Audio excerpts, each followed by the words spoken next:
Good morning, welcome. It's been a while. Been on a vacation. So that explains the lack of streaming. But I'm back, ready to continue work on Doom 2 Annie. I've been doing a little bit of work on offline. Some, let's say, less interesting work for streaming. And I think I solved a few issues that I was having with the map, especially when it came to scripting. So we're all good to go, and I'd say let's try to wrap this map up. We are very close to actually start populating it with monsters, entities, you know, stuff like that. So it should be in a playable state, I expect, maybe.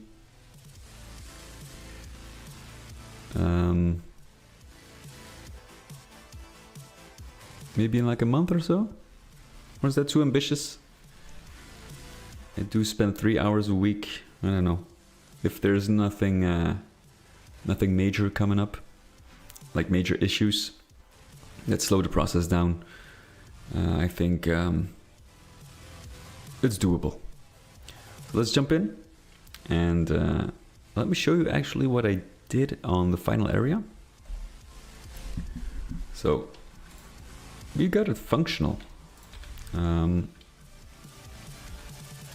suggest we just go in here, give you a quick look, and then we continue with the actual wrapping up the scripts. And there's not too much work on that. I think the only thing I need to do after the final arena is this one, the pipe travel system from the second to the third location, which is right over here. And I think that concludes, well, aside from maybe like some monster spawns or something, which is fairly easy. Aside from that, I think we're pretty good. The most difficult parts of the scripts, I think, are wrapped up. So let's jump in. What I was struggling with here is actually, it's kind of stupid, but I was having trouble with the monster, like when they teleport. I kind of wanted the monster to instantly hate the player. I did it for the main purpose of getting them off the teleporter, because there's like a line of monsters coming in and I don't want to get them telefragged. So the player could actually avoid like monsters pretty much if he stays like here, kind of hidden, so the monsters wouldn't react. So I kind of needed the monsters to actually hate the player as soon as they teleported, because I don't want them to hate the player on the assembly line, because they would be moving. Like, I kind of want them to just stand still here and only start moving after they teleported. But I had to assign like a thing ID to the monsters to actually make that work. But the only issue was all these monsters need to have the same thing ID, so if they get activated, they also activate the monsters on the assembly line. So what I did is actually, after I think, I don't know, a few hours of searching, I kind of stumbled upon the idea of assigning a thing ID to the player and just keeping the thing ID for the monster 0. Now the only issue I had, it worked, but the only issue I had was that like, this is the final arena, right? And after a certain amount of monsters, I kind of wanted to open a teleporter to end the level. So what I did was actually, instead of counting the monsters by their thing ID, I just used a simple counter to increment by 1 each time a monster is produced. And when it reaches a certain number, then no more monsters get produced. Now the only downside is that you don't have to kill the last monster to activate the teleporter, but I think that's okay. It's a compromise I can live with. So let's actually, it gets pretty spicy, so let me show you how it works. So basically you activate this switch. And then everything starts working. The teleporters start working, the assembly line here. This one is actually pretty fun. Let me show you in a minute. So we activate it.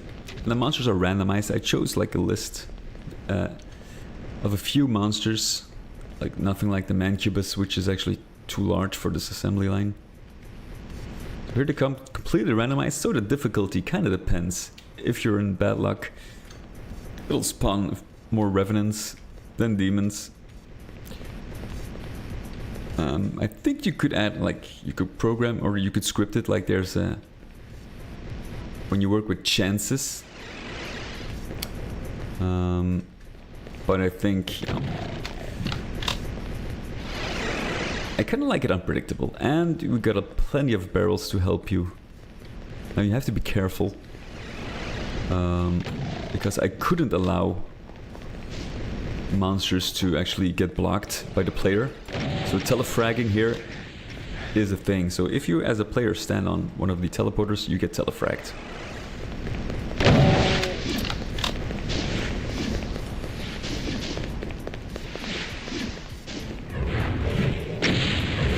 I think this is gonna be like, this is an interesting take on my usual arena. I probably need to add more damage to the crushers. But as you can see, this gives, there's plenty of stuff. Like you could even, if you're smart and play it tactical, you could basically kill the monsters just by the environment. Plenty of chances here. And as you can see, this was a an easy fight, but probably going to increase the monster count.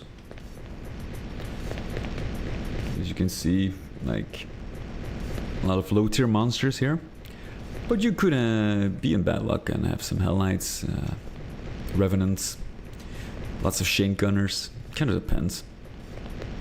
But you know, I kind of like this unpredictable factor. It's different from the regular arenas where you actually, you know, where you know in advance. Like if you play the map over and over again, you could basically, like, you could tell which monster will pop up. But here it adds that unpredictability. So each run is different. Let me show you real quick the script.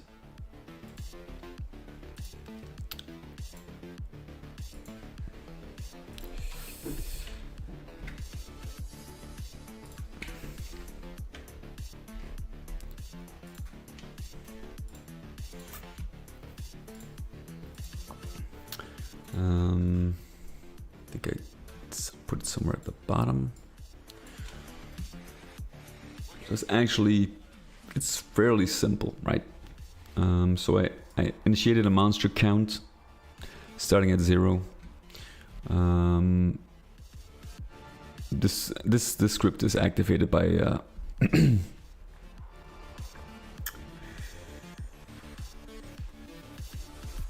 the switch which you pressed in the arena. So I made a string, like a list of monsters. 7 in total, 8 in total, 0 that also counts. You can define the monsters which you want to spawn. Then you can actually 1, 2, 3, 4, 5, 6. Oh, there are 7. Okay, here does 0 count. So that means you can actually, the monsters they spawn monsters randomly, choosing between, this is 0, this is 6, and they choose everything random from 0 to 6. 20 is the teleporter ID. This is also randomized because if you use a thing ID of 20, these all have 20. No, wait, they don't. Wait, that's actually the wrong one. I need, yeah, or 21. Let's see, is that also? No, it's also 21.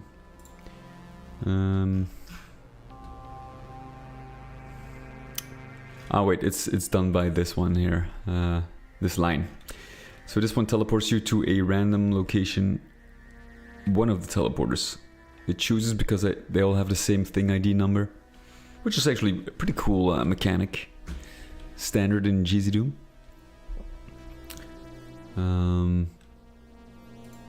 That's basically it, and then you got a counter, which actually, as you can see, this one here, so it adds 1 to the monster count, and that means if a monster count is, in this case I chose 10 monsters, the script gets terminated,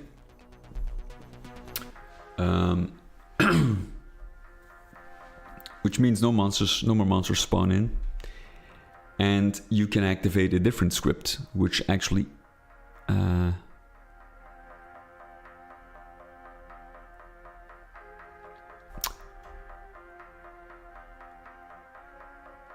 monster teleport. Oh wait, okay. You can actually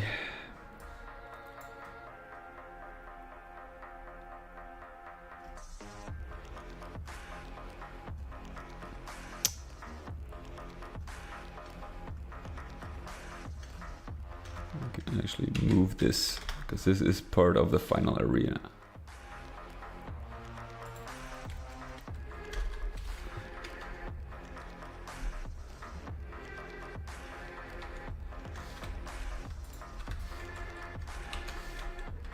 This preps the teleporter.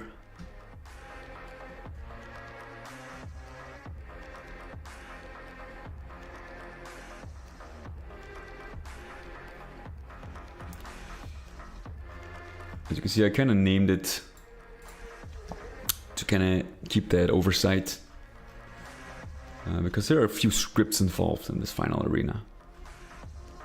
And then, so this just terminates the present script that is running. But you can also terminate other scripts. And there is, I think, you can actually, it's named ACS or something, I think.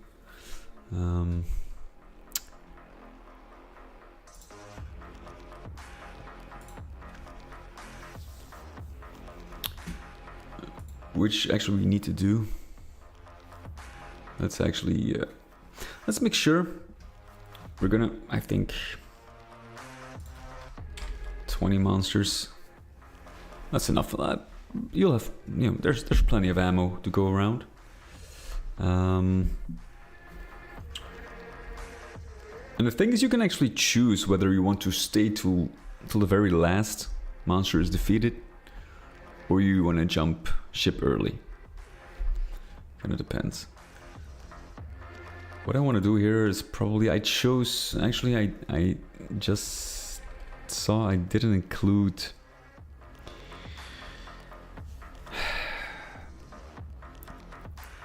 you know, I could actually just add some more to the loop, right? We got a Spectre. We got the Baron of Hell. I mean, you got a lot of 8s. Okay, that sounds weird, but I mean like helper mechanics like the Crusher, the barrels, which do a tremendous amount of damage. So basically you could actually survive with just a pistol. You could survive this fight. If you play it smart. So I think we're gonna add, and now I need to look up the monster list.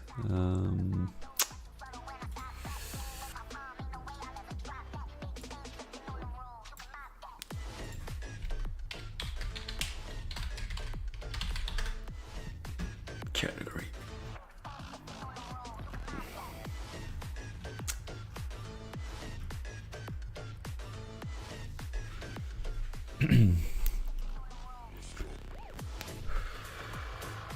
Monsters explosive.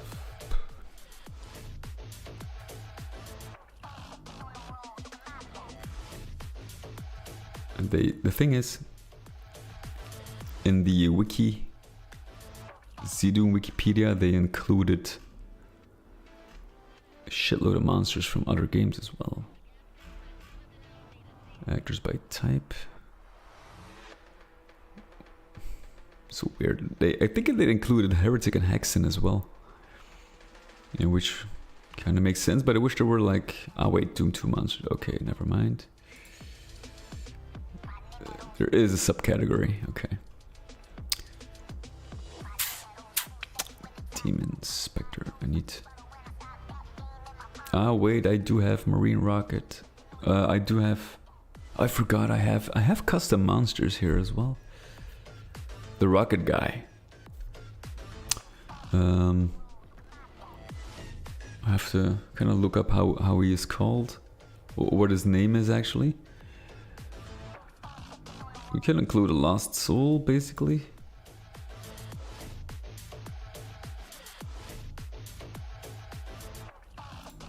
Let's include a Lost Soul. Why the hell not? I mean, just no huge monsters which don't fit the conveyor belt. Lost Soul.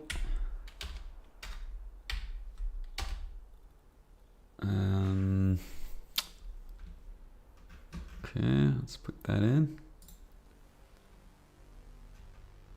Fatso Hell Knight. We have a Caco Demon, of course. That actually works.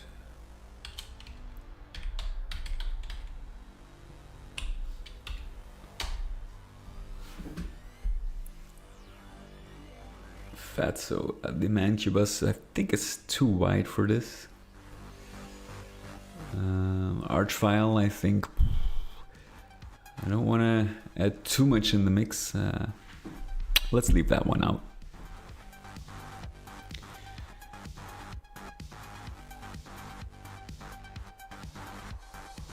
What I do want is maybe the Baron of Hell.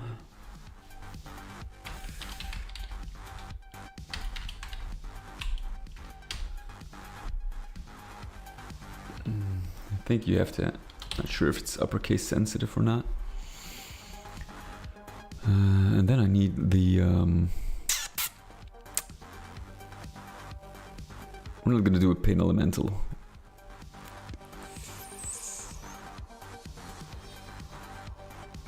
What I want is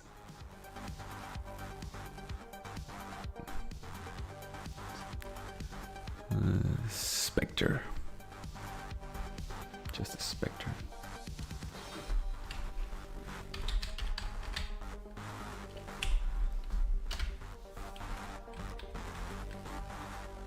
Okay, I think so. We got 1, 2, 3, 4, 5, 6, 7, 8, 9, 10, 11. Hold on, I want to add a custom monster as well. Let's compile this real quick. Too many initializers. 4, 5, 6, 7, 8, 9, 10, 11. Okay, so I have to do it like that. Okay.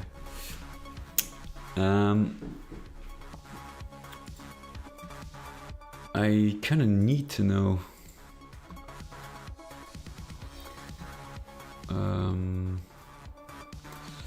Oh god, I have to dig deep. The Rocket guy. I'm just thinking. Wait, I can maybe it's in the thing here, like the class. Any monsters?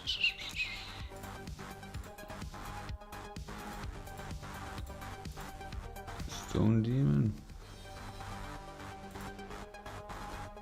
That is Rocket Guy. Plasma Zombie is nice. Okay, Plasma Zombie, Rocket Guy. These definitely have to be in here. Plasma Zombie, Rocket Guy. I think these are their respective names. Let's try actually. Man, Rocket Guy. Rocket Guy and Plasma Zombie. So that means 1, 2, 3, 4, 5, 6, 7, 8, 9, 10, 11, 12, 13. 13 and then 0. Hey Morlamp, what is up, buddy? Welcome. How are you doing?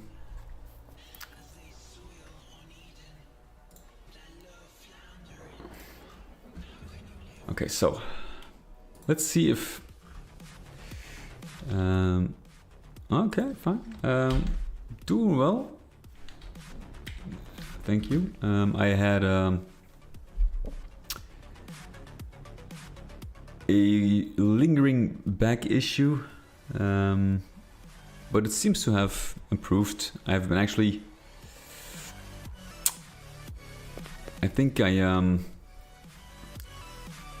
know, I've been doing like Muay Thai for I think 2 years now, and I started to have back issues.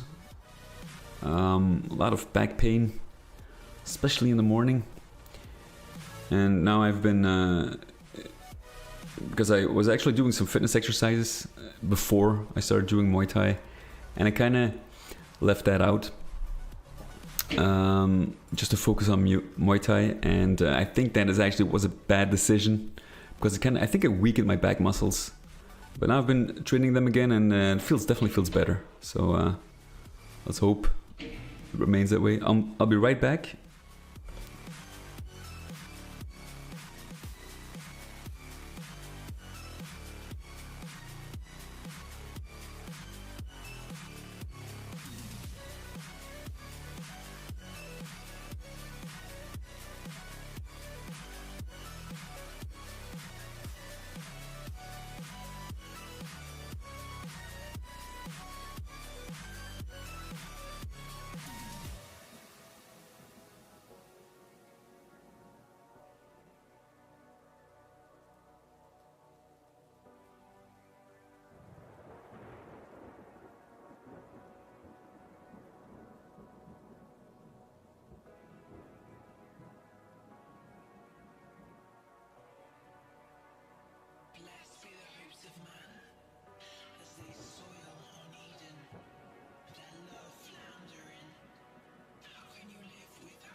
All right, I was expecting a package.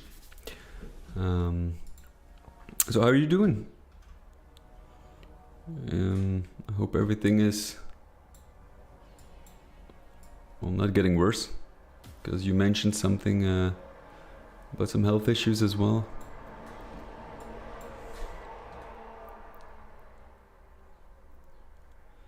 I think I forgot one more. The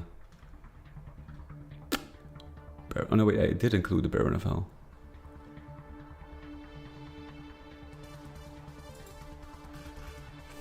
Okay, let's check it out.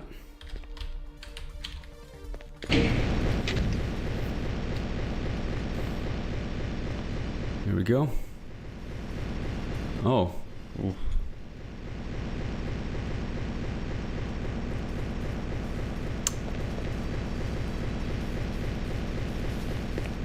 That's too bad, man. Depression can linger on for a long time, and you know, poor sleep. I think it goes hand in hand.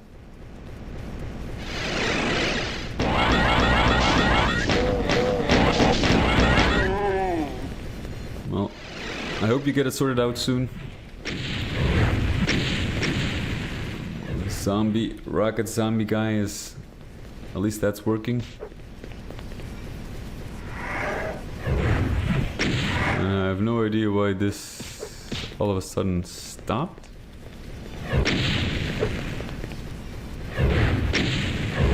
Doesn't make any sense.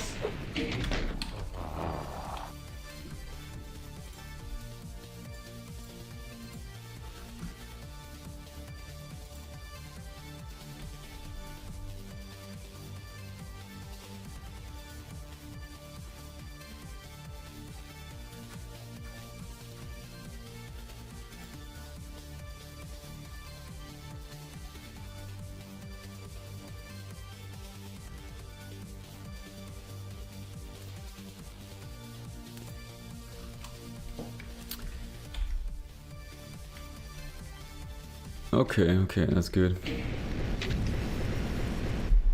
Well, the only downside is, you know, you have to be careful not to get hooked. I know somebody who had taken like these pills, antidepressive, and it's very hard to, you know, to stop taking them because you get so used to it. Why? Ah, I see. Wait a minute.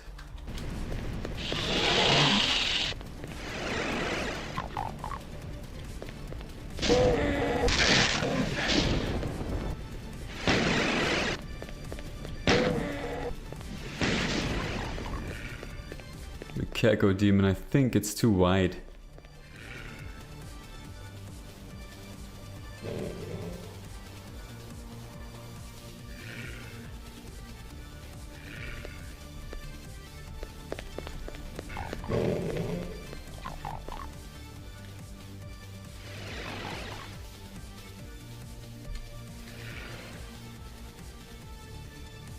So I kind of knew. Just gonna wait, see if there's if the rocket zombie is joining the combat.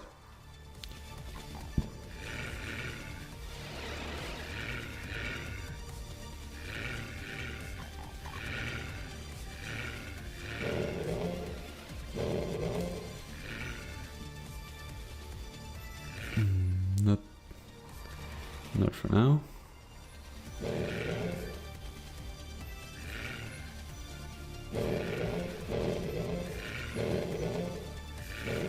I think that was, oh.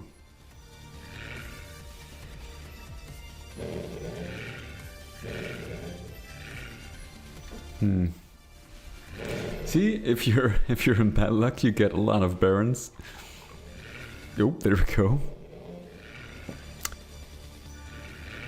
Ah, yeah, that is gonna be the issue indeed. So the Lost Soul,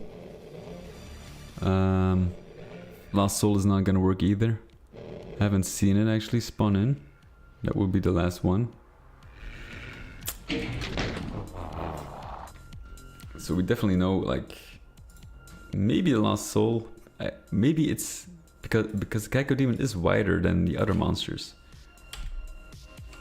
So let's leave him out. So we got 12 in total. Maybe we could leave the Lost Soul out as well. Lost Soul, I think. Maybe that is how you do it. Rocket Guy. I'm not really sure about the Rocket Guy thing.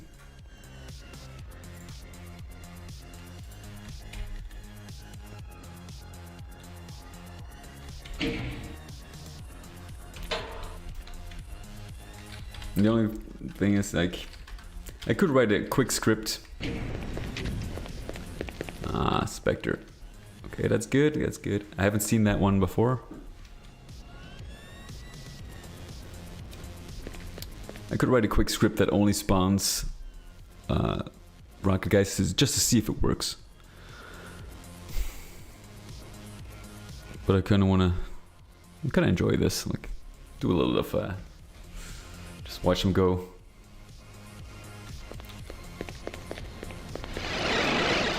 See, they immediately hate the player, which is actually good. Get them off the teleporter pads.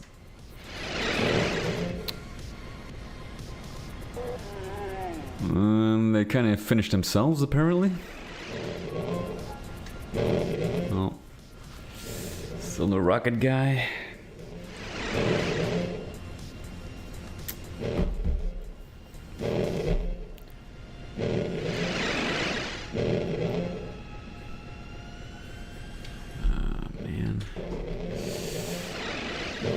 The randomizer doesn't do a proper job. I think it would be nice if it include at least one of every monster. But then it wouldn't be too much randomized, I guess. We got a Revenant. The monster list is actually pretty low tier. In this run, at least. Like...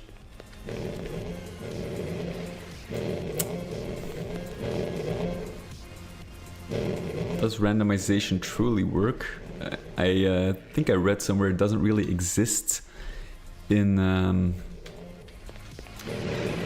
actual programming. Like in computer science, randomization doesn't really exist. It's and I've seen it with my Game Boy game, where I try to add a random element and it always uses the same sequence. So I'm not really sure how they handle it in GZdoom. Because it is inherently different each time. So there we go, we got a Lost Soul here. Yeah, these are the problem, they don't travel along. So no flying monsters. Okay. These were the two last ones. Okay. So I have to cut out the Lost Soul as well.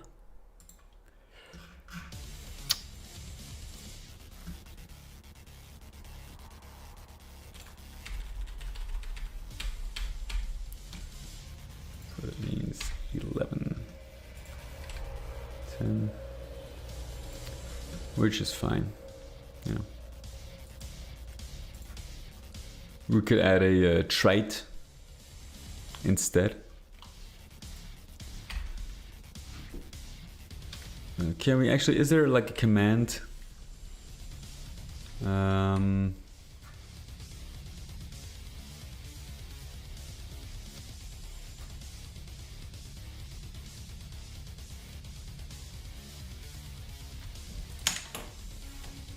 where we can spawn in the monsters?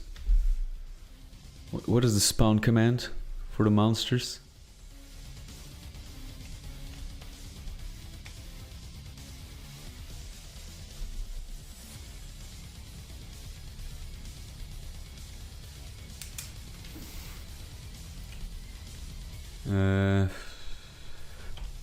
Time to Google, indeed.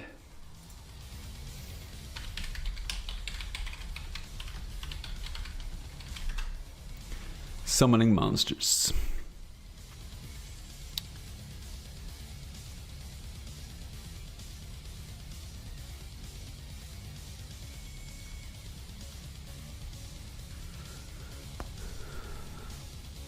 Summon.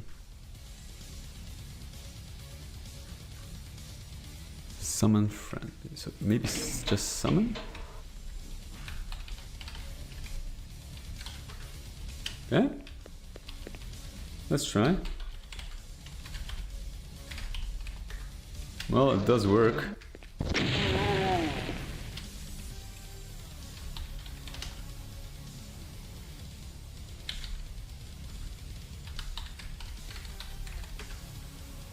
Oh. Yeah. Okay, so it's probably a huge coincidence. Demon 424, welcome. Long time, yeah. Oh no, I haven't been streaming because I actually went on a vacation, and there were I had a couple of things to do offline for the project, which wasn't really interesting to stream.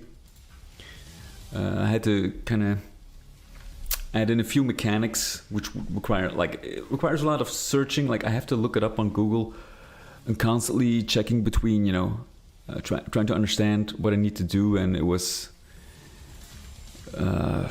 like implementing the footsteps for different materials, for example. That is something that is not really interesting to stream.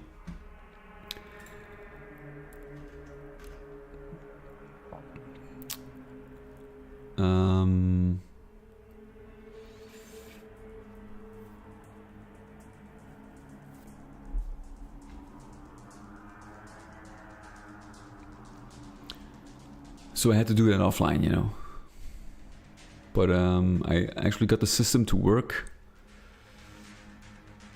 and we can just build from there. But it's not the most interesting thing. Just it's just me just staring at screens,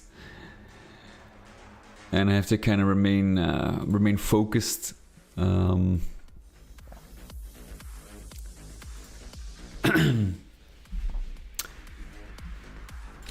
So it's not the most interesting. Like level design in itself might probably be not the most interesting thing to stream. I mean, I assume there are better forms of entertainment than live streaming level design sessions. But the thing, what I do it for is actually, to kind of, for me, it's more interesting to kind of have a chat as well. Makes it a little less boring, and kind of to get feedback from you guys live, especially when it comes to like implementing new ideas or trying stuff out. It's fun to make like these live adjustments, if something doesn't work really well, or that's fun. I think I said it long ago, this project wouldn't be what it is right now if it wasn't for live streaming. We've probably taken a different take, because a lot of ideas and features that come with this mod were actually suggested by viewers, which I kind of try to implement on the fly. So that's pretty fun to kind of have it uniquely shaped by the viewers.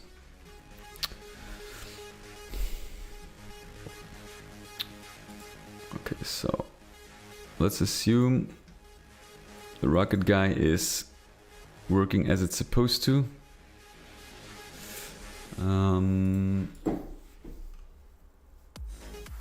Then we need to terminate. Like, technically I could have included the barrel belt within this script,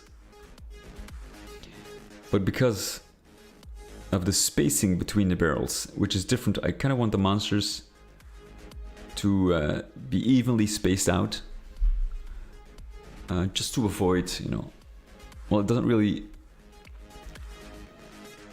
I felt like it looked kind of strange if the monsters weren't evenly spaced out, because if it's a production line, you kind of want, like, it makes sense that the machines work at a certain set pace, and they come out at this exact same intervals, which is how most conveyor belts work, as far as my knowledge reaches, at least. For the barrels, it's different. I kind of wanted them to be a little bit randomized when it comes to spacing, because this is purely for a gameplay reason, because I kind of wanted to like, if the barrels are spaced out too much, you wouldn't be able to create these chain reactions between barrels. Like if you have like 5 barrels which are by random placed closer together, you can actually create a chain reaction of explosions. It's kind of to add that element, so you have to look at the barrel at the assembly line. Actually, just gonna, if it doesn't make sense, just let me just show you. So you got the monster spawning in, and here, this is where the barrel system starts. So these barrels actually just function as like extra ammunition for the player to create these interesting environments. This is more like an interactive arena. As you can see, if they're spaced out too much, like this for example, you cannot create chain reactions. But they're closer together, so you can actually, if you pay attention, you know, you can create certain chain reactions. But I don't want, you know, I don't want the player to be able to blow up the whole line at once. Just create gaps between the barrels, that's it.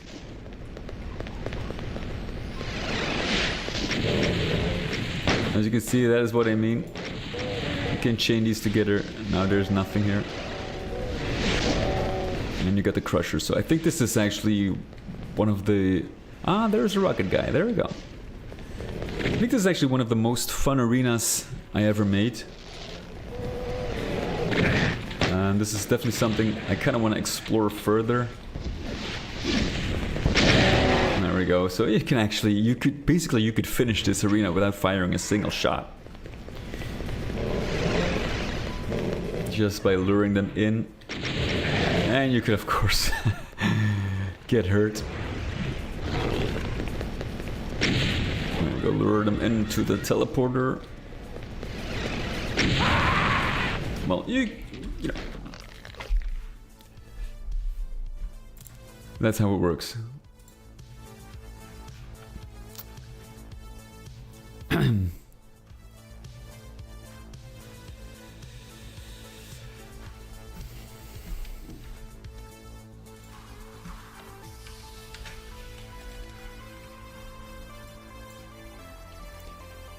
You can also yes, basically yes.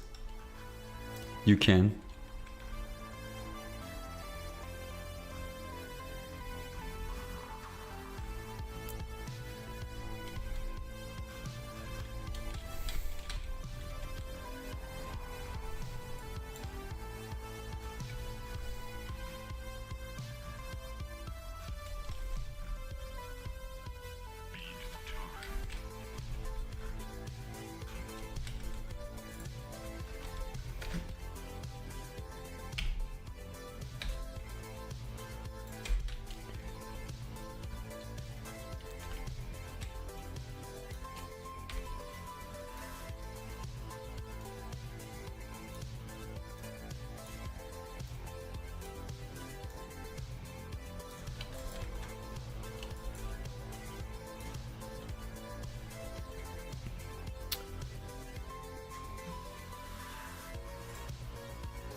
That will do it. Okay, so we got our basic now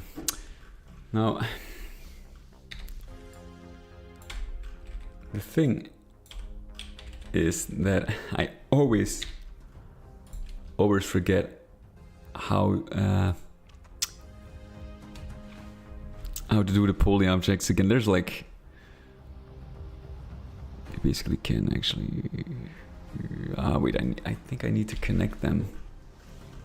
Let's see how. Just by one line, I think. When you use two separate. Is that the only poly object used here? I think we need to connect them. Just like this. That's enough. I think.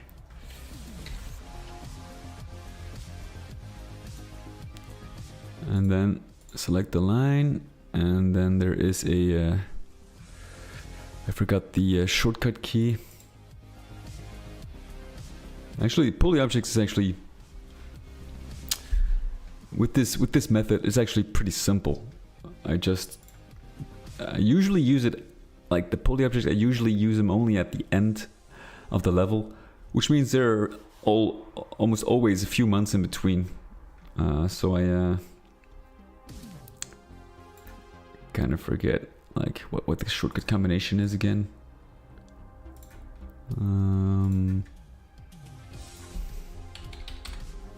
Poly. Huh.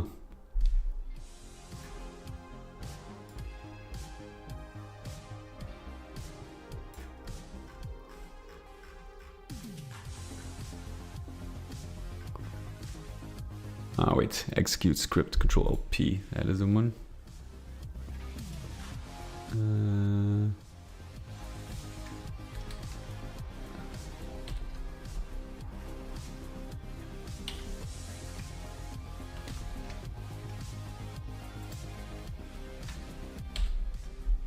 Why doesn't it work?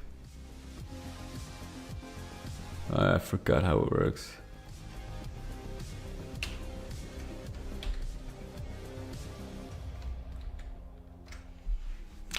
Damn it.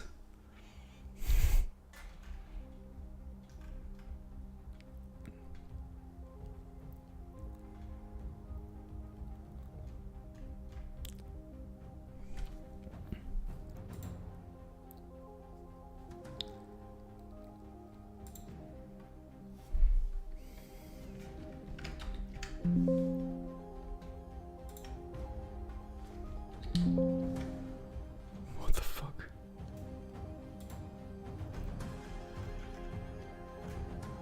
There is something I kinda... Ah, there we go. I have no idea.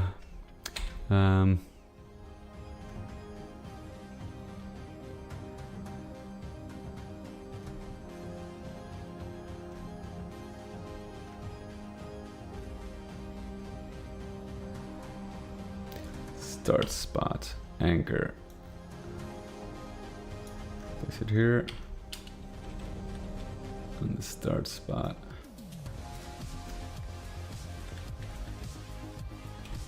Let me place it right here. Of course we have to script this. Well, poly objects are fun. The only downside is that they have to be like solid sectors. Otherwise, it would be so cool to use them like for mixers or whatever. Like there are like a ton of possibilities you can use them for, but they have to be solid sectors. So that means from the floor to the ceiling, which is very unfortunate. Like, but you know. There are limitations to a 2.5D engine. That's just how it is. But I do think, like GZdoom, you know, immensely improved upon the original Doom engine. So yeah. But there are limits, right? Like if you truly want that, you could actually. I think, is it possible on Duke Nukem? Is it possible to use poly objects there? I mean, like, sort of like the same principle, but you could use them on non-solid sectors, I think. It's a different engine, you know. It has its benefits and its flaws, just like this one. But overall, I think for like this really destructibility, I think the build engine is, you know, obviously better. It has this more technical advancements, but you know, GZdoom has other, like it's way easier. This editor, at least, way easier than using the build editor. It's still very retro, even though they use Mapster 32, I think it's called now. It's an improved version of the original build editor, but it's still, at least what I remember, it's still very, like, very close to the original Doom Builder. Like copying, pasting sectors here, it's a lot easier. I think you have to plan your level way more in the build engine game than in this one, Ultimate Doom Builder, because it's very easy to make adjustments here. A lot easier than it is in build.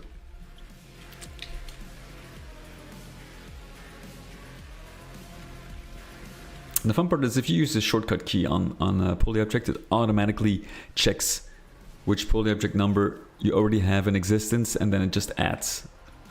It just uses the next one, the next unused poly object number. So you don't have to do it manually, which is very, very cool. Now the only thing is I need to script this, and we can do this by actually... Now, the thing is, you can actually use a... to kind of save on memory, what you can do, because I have been considering it, like this final arena, there's no turning back to the other levels. And there are some scripts, like this one, which are open. Like the poly object drill open, mixers open, you know. You could actually, if you enter the final arena, you could actually close them. Just terminate the scripts, which means they don't run in the background anymore. Now on fast machines that wouldn't make a difference, but it would be an efficient method, especially on older machines, to save memory.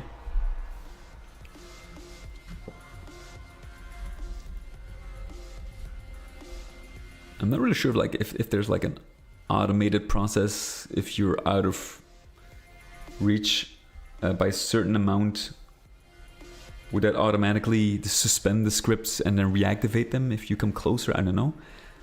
Probably not. But it would be, you know, I'm not really sure how optimized GZdoom actually is when it comes to stuff like that. Not really sure. I think I read somewhere that it was pretty unoptimized. I just can't remember if it was specifically targeting GZdoom. I think so, vaguely, but so you could basically shut down all the open scripts, because void scripts are basically called once, or each time they're activated or called upon, and they self-terminate.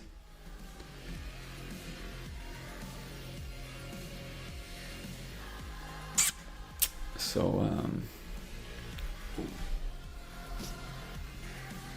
but I think the open scripts I used here are actually not very memory intensive.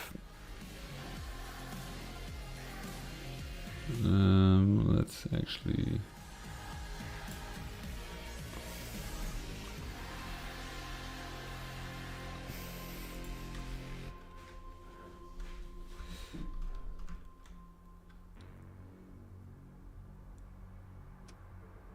You know, I could actually...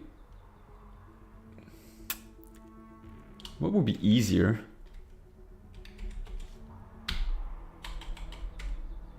Pull the objects open, and actually I could just do it like this, just name them drill, so it gets mixer.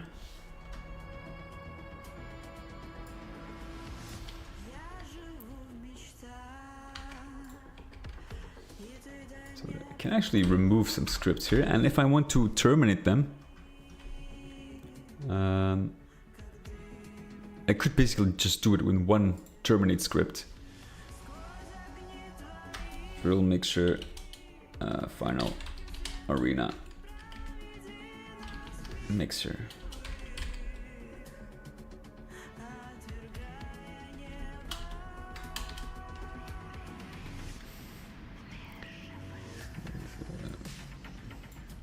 So we basically, this is poly object number 3. So it's actually very easy to get it working.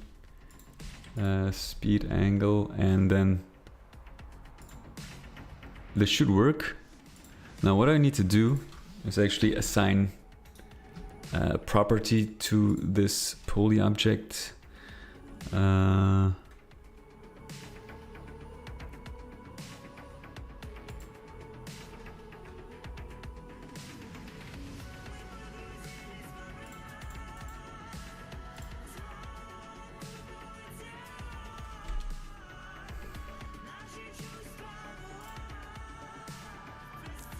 Crushing.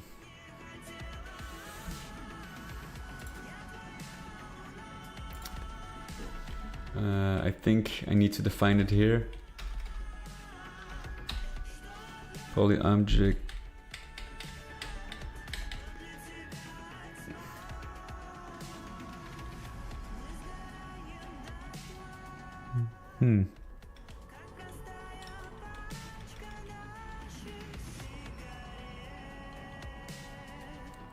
What is that? OR.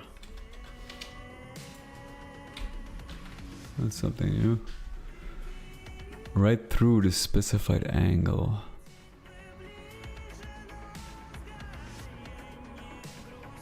What is the difference? I think, wait, I think this is I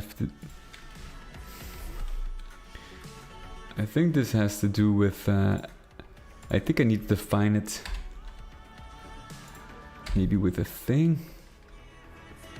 Anchor.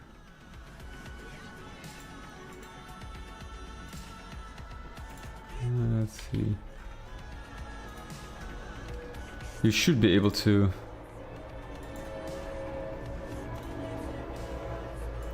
No, there's nothing here. Where do I define whether it does damage or not?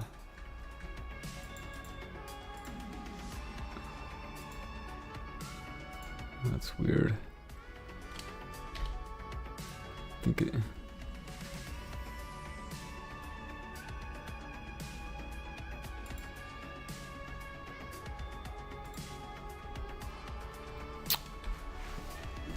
Very strange, man.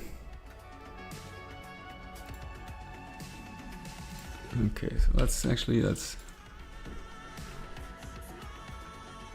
do that again.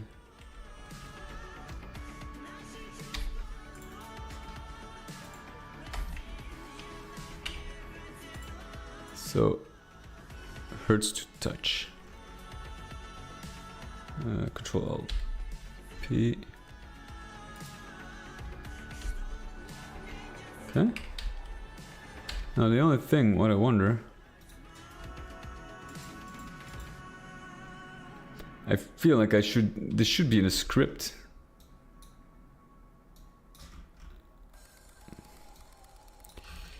See, that's like, oh, it hurts to touch. It's just defined here.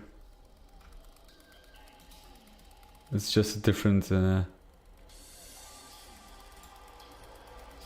okay, that's the only thing. Okay, let's have a look.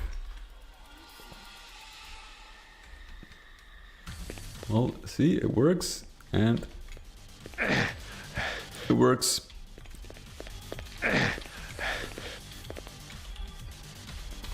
See if we can actually fly.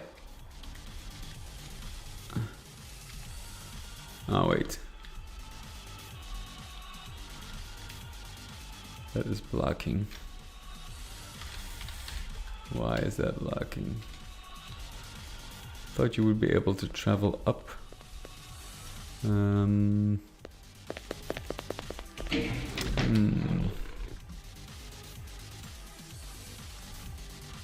Is there a height problem?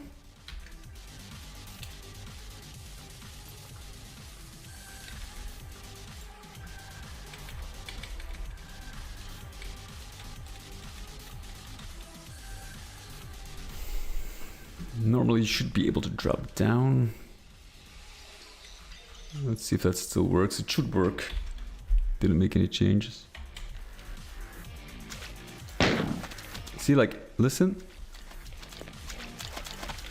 I can experiment with the footstep sounds. It's not really super fleshy, but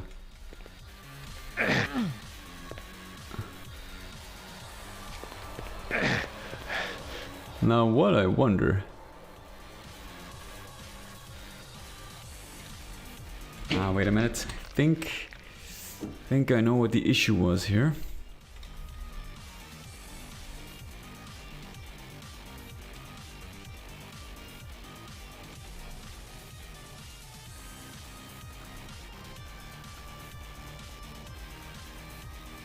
Could it be? That's weird actually. Why does it damage me?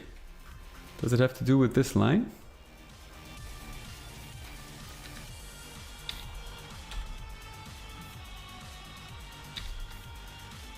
I could basically just do it like this. Let's see if that's the same effect. I feel like it's because the line was crossed.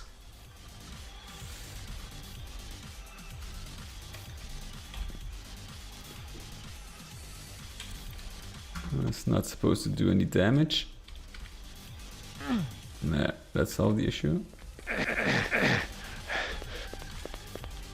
Okay. Okay, that solves the issue. It's so weird sometimes how it, you know.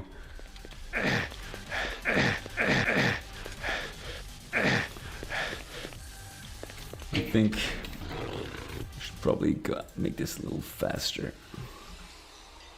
16, let's use 24.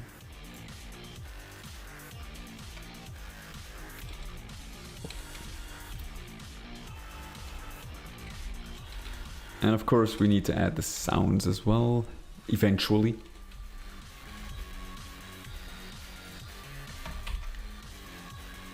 Do have a library. Yeah, I think that's good.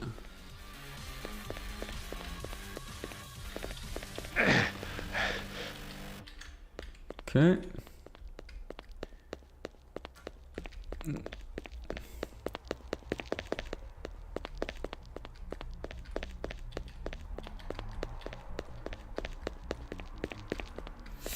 There's a lot of stuff I have to define in the footstep sounds. A lot of new materials I got here.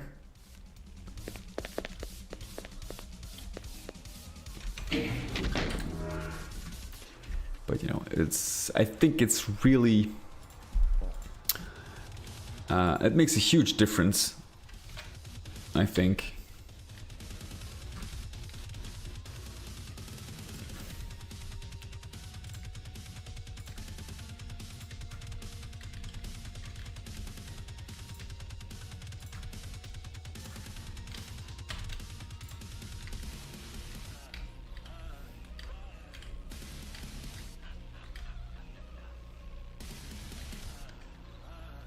One, two, three.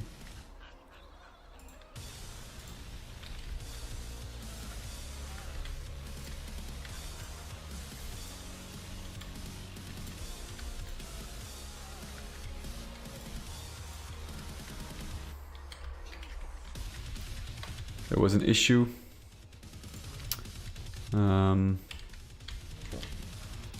With the texture. Let's see if we could get it fixed now. Yeah, it's fixed.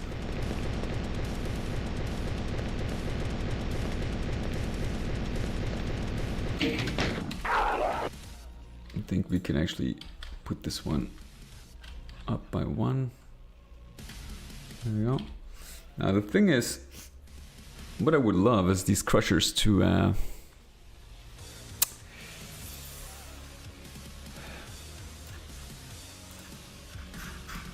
actually be a little bit randomized, so we get more opportunities.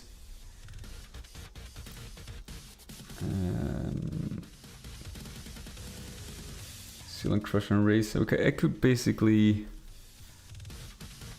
delay them.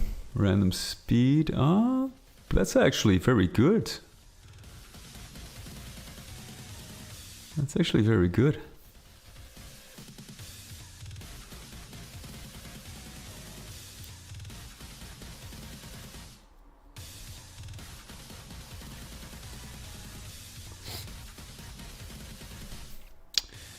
Very good.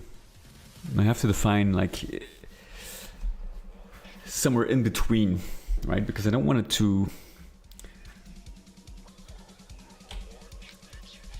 speed.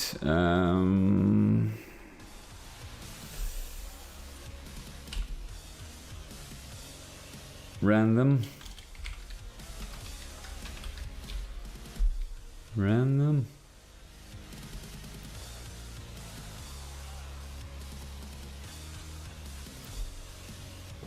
Wait, is that correct?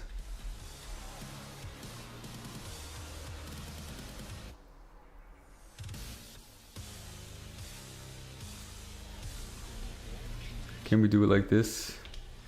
16, 24? Crush, damage, 20.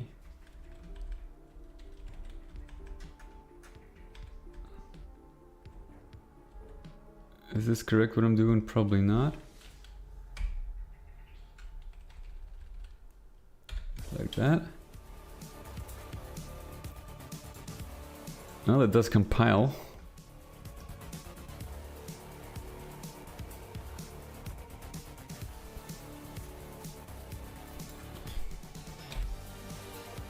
Yeah. If I use it like this, it does.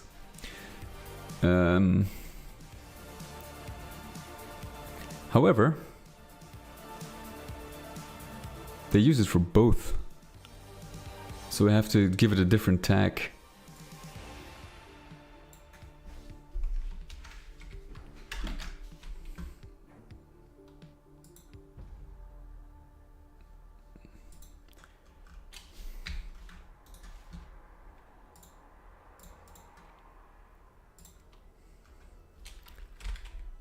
RAM 1624. Is there a way to constantly randomize? I could put them on a loop, maybe. Let's see if now the chances are that it will actually. Oh, we got a slight difference already.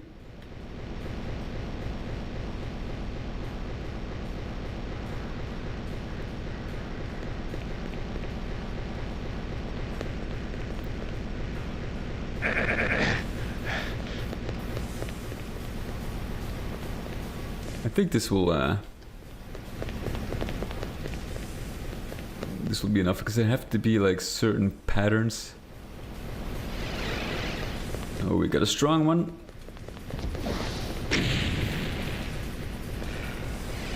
Easily lure them underneath. There we go.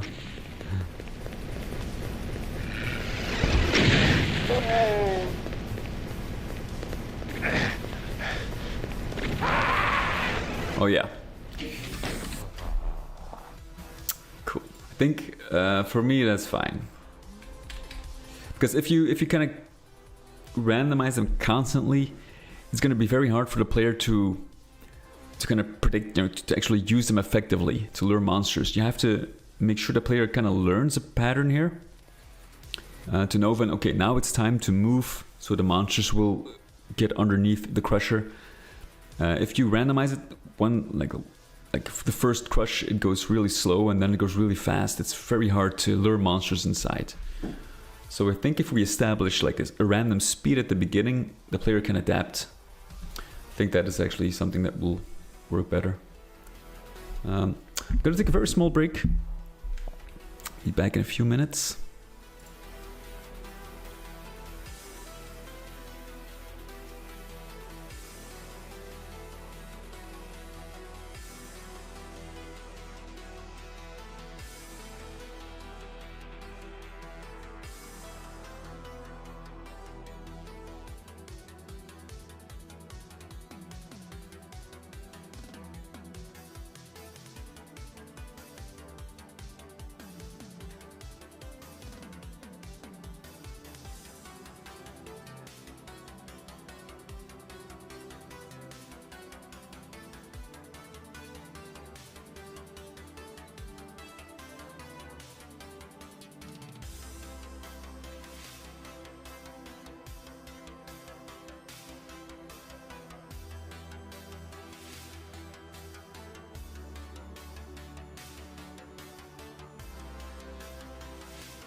Okay.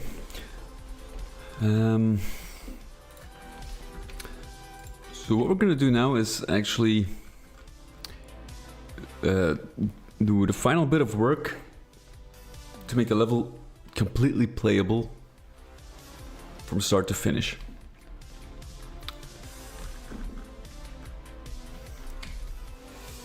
And what we're gonna do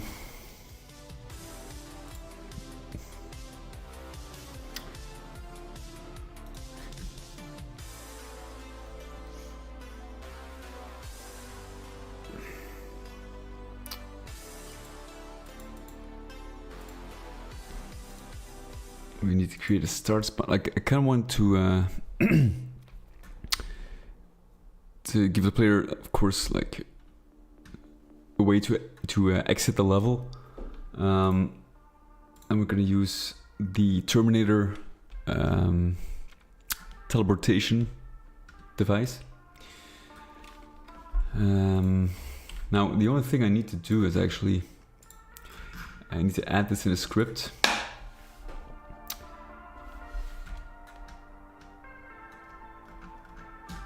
Let's see. I think, oh, there's one thing actually which I, for the life of me, don't understand. Let me show you real quick, because that has been an issue which I can't seem to figure out. Maybe some of you can help me with that. I thought I had an interesting idea to have the teleport key. Like I worked on this area as well.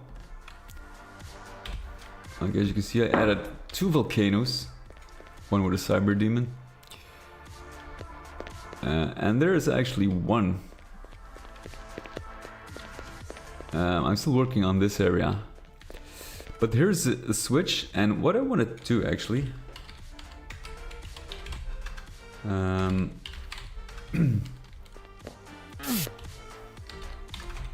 so here's a key, right?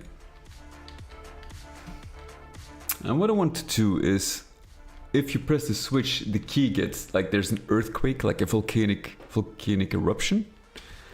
And the key flies over to right here on this spot where you can actually grab it. But the only thing, see, I can actually make the key jump up, but not down. Like it doesn't come, like you get a thrust, hold on, where is it? volcano key. Here we go. So you get thrusting Z,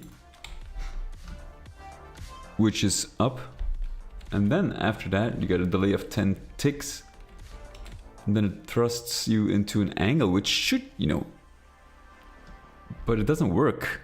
It should thrust the key to horizontally. It doesn't seem to work. Well, I used the same thing for a few monsters.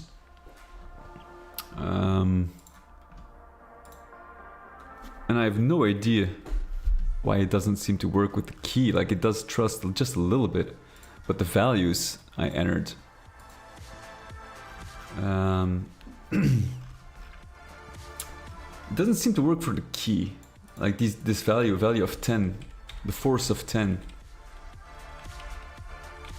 It should be enough, technically.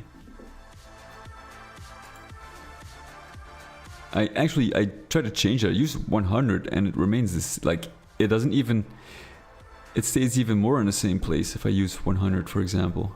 So it's very, I have no idea.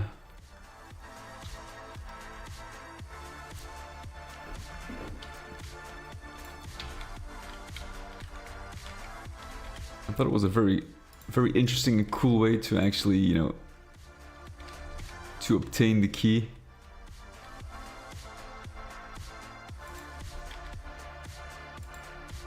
But for some reason,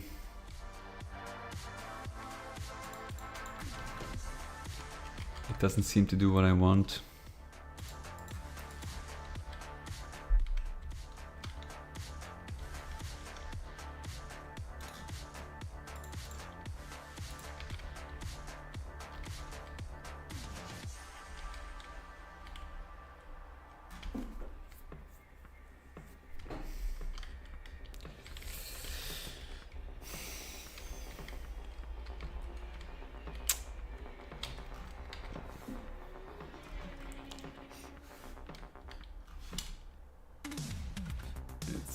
Minus 1004, minus 1020. Just set that up in the meantime.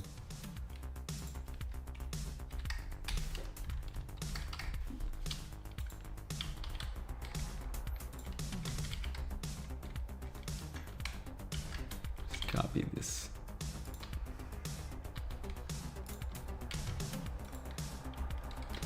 There we go.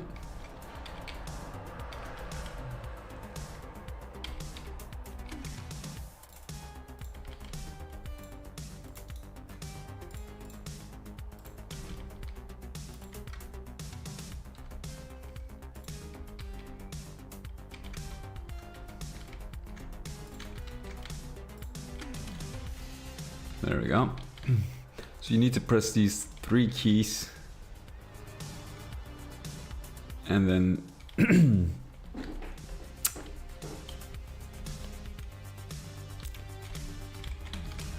volcano should shoot out the key.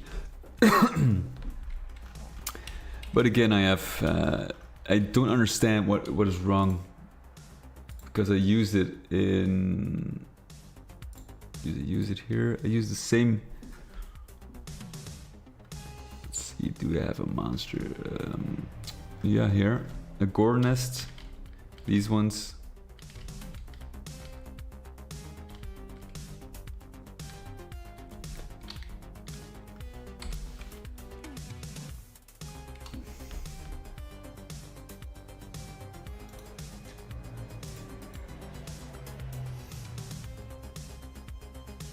Now I wonder.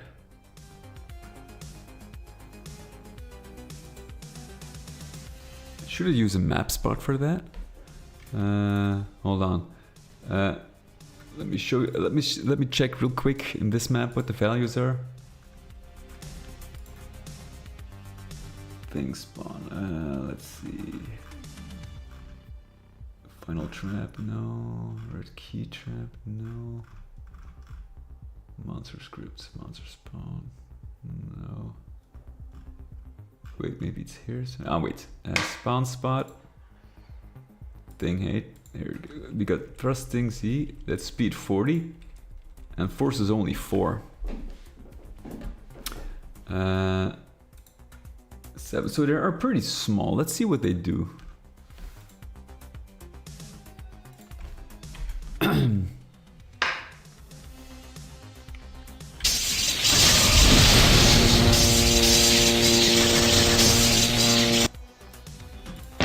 Okay, so if I grab this, see, like, okay, they're maybe not like, maybe they don't get thrusted horizontally too fast, but let's see. Okay, let's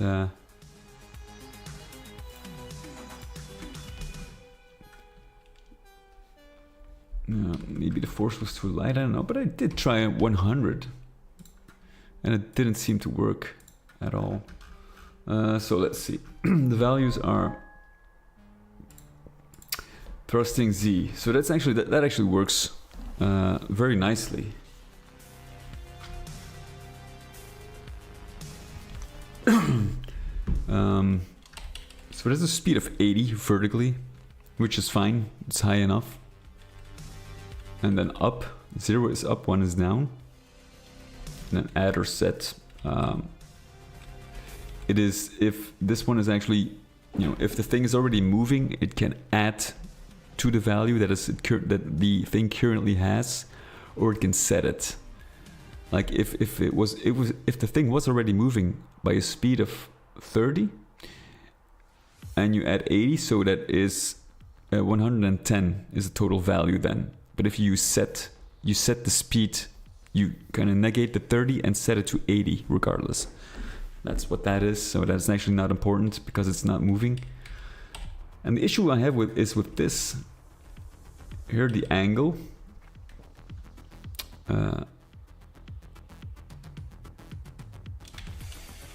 Like the force I use 10 here. No limit. It's actually because of an update. If this is more than 30, you have to use no limit 1 because the original GZdoom script or engine didn't allow for more than 30. It was the max value, I think. Let's use 50 here. And this is of course the thing ID.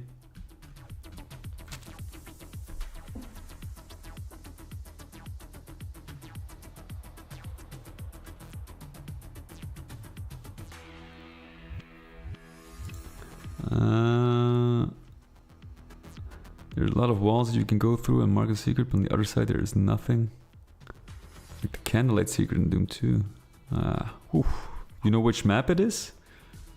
Can't really recall a candlelight secret.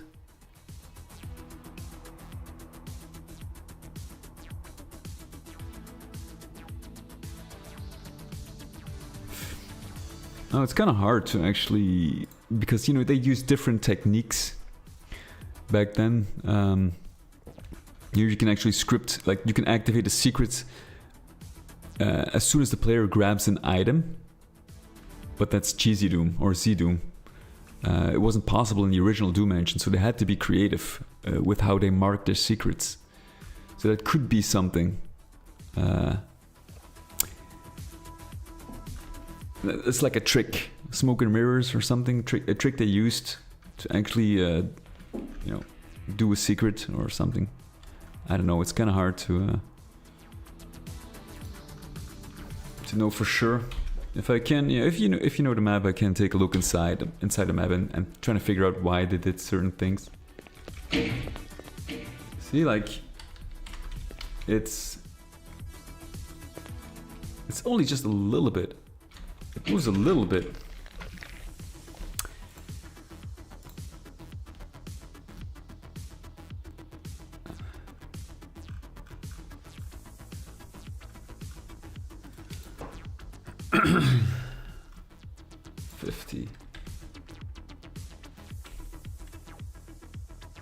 So if that's 50, it should probably be 1,000, but that is insane because the original GZdoom didn't even allow for more than 30.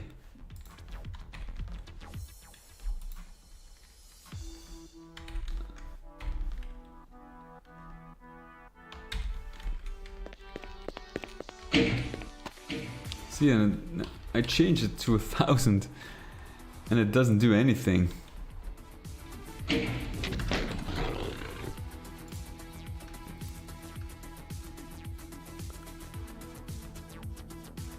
But doesn't mark as a secret. Because I use a lot of monster closets.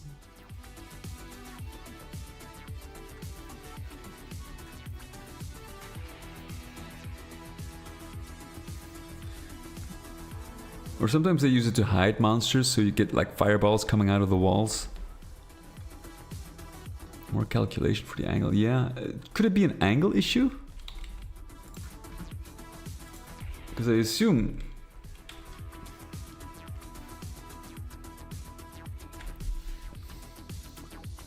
Let's see which angles I use in the other map.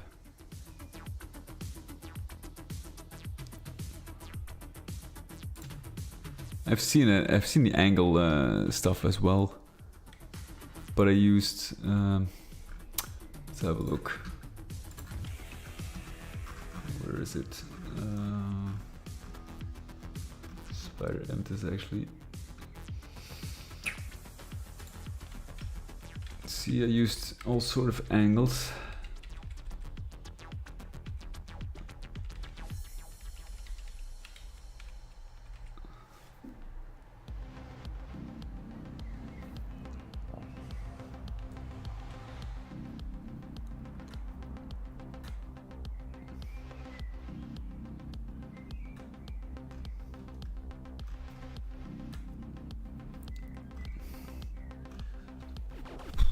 I have no idea why it doesn't work.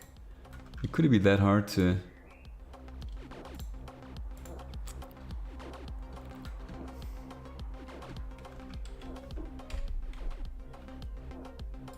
Could it be an angle related issue, I wonder? Because like a force, you know, if there's no difference between 50 and 1000, there's something wrong. Right? Or maybe like if there's like maybe like a limit where it reaches its max. I don't know.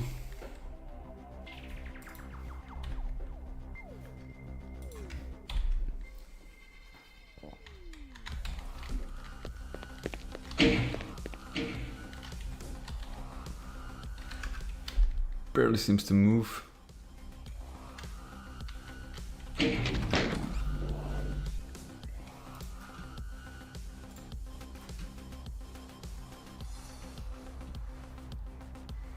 Yeah, just a little.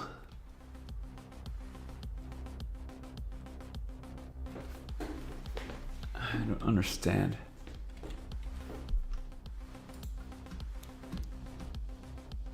It moves in the right direction though. This is where I want it. Let's see if there's a difference between like if I increment them.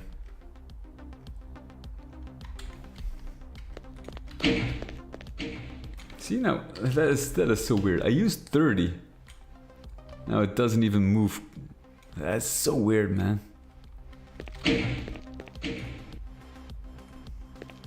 How? How does it? I don't understand. This is so weird.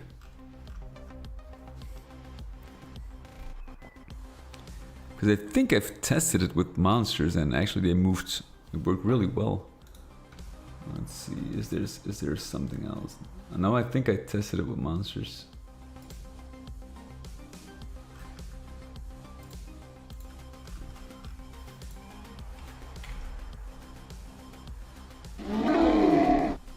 Oh, now you activate. Oh wait, he's friendly. I set him to friendly. See, it doesn't do anything. Oh, he's gone.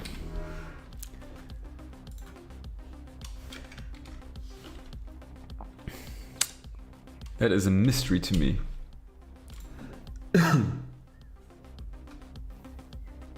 is a true mystery.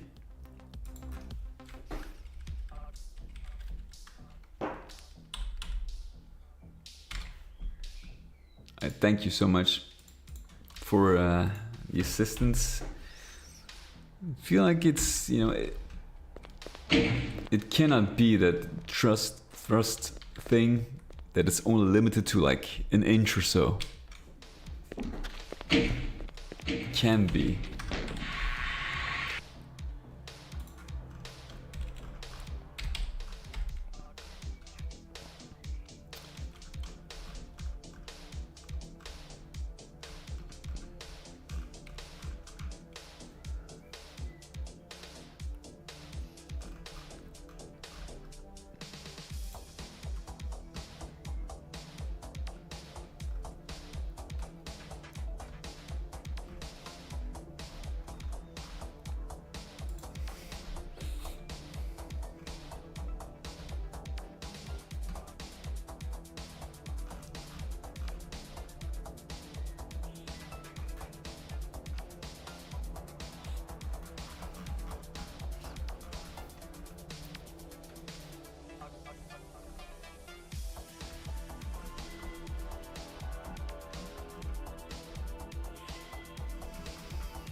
Wouldn't know. Truly wouldn't know.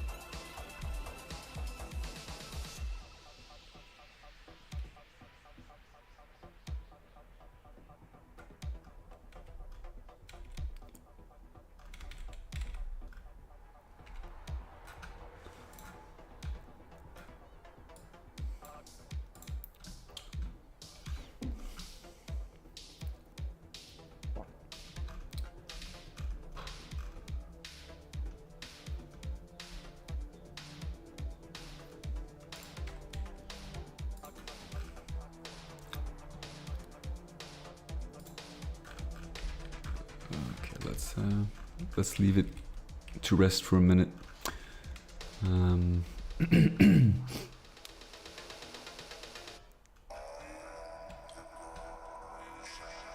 Yeah, there is no point indeed. So I assume it's not really meant as a secret. It's probably a trick they used for a monster closet or something. I think in the spirit world, they did it actually. That's map 28. In the spirit world, they're actually, I think they hid an arch file inside a wall because you can't see the arch file, but it can see you. So it's kind of like hard to predict where it's coming from. It's actually an interesting trick to use. So you have to figure out where the arch file is hiding. And that's why they actually, that is something, a use for a wall, like a secret wall, but it doesn't count as a secret. So it's purely, they try to use different mechanics and try to use them in creative ways. I think that's probably the reason why.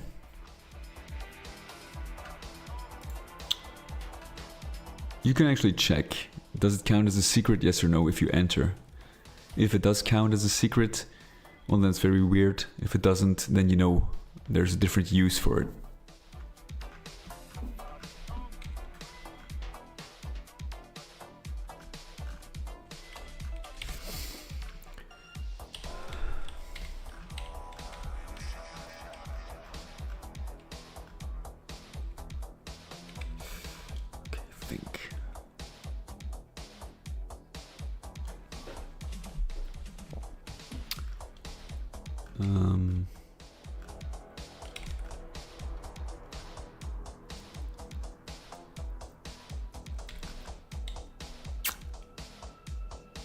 What do I need to do?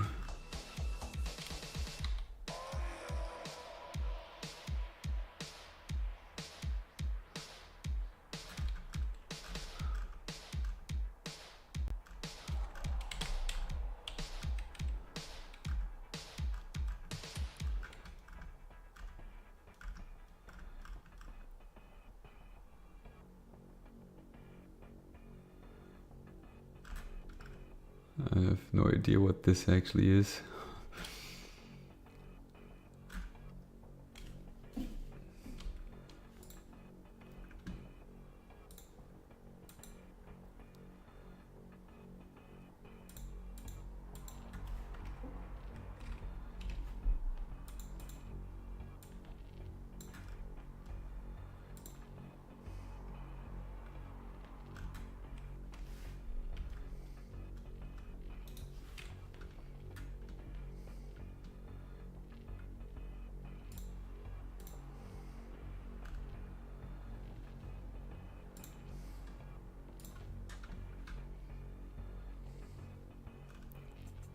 Double trust works fine. You...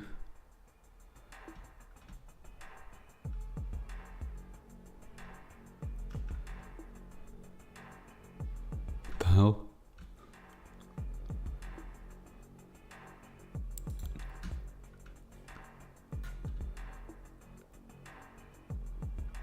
Okay, let's quickly check for reference.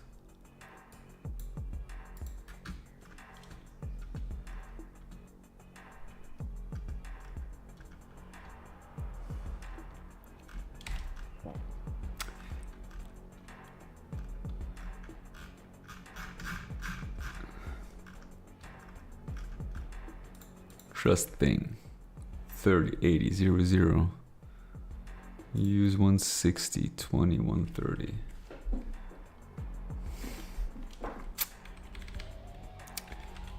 Let's try and use 160 just for. Let's try to use your exact.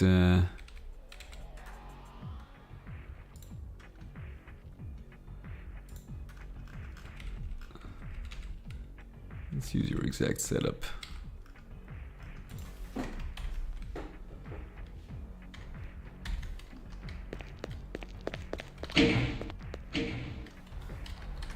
Why doesn't it work here?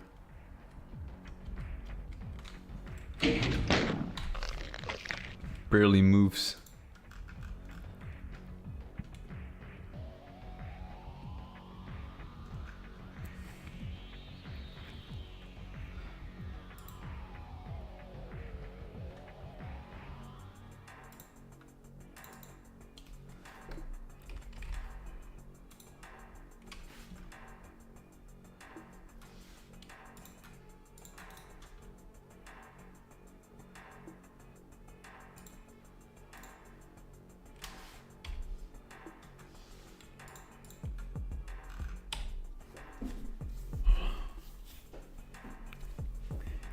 I don't get it. Can you try it with a ceiling height of 416? Total sector height?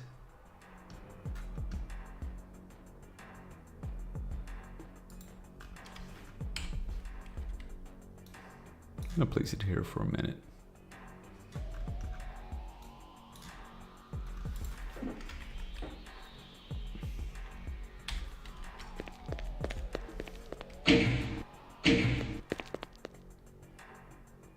It works here.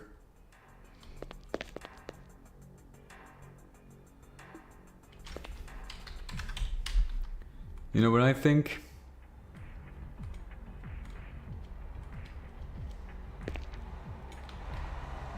It has got to do something with, maybe with the slopes. It doesn't seem to be able to cross this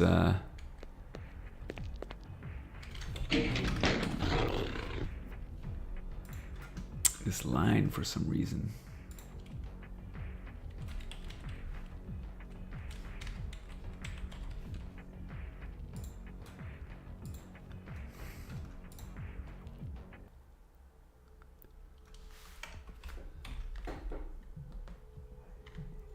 first define the angle.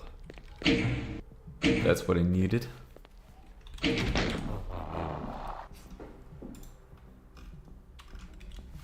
Can we define properties?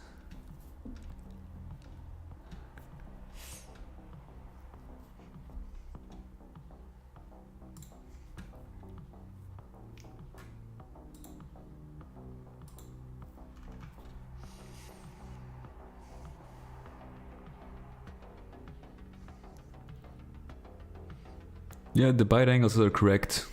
That is, the thing is it cannot cross. I used the bite angle actually to determine the place I wanted the key to go.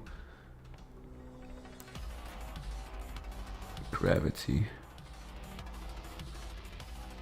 What is float bob phase? What is that?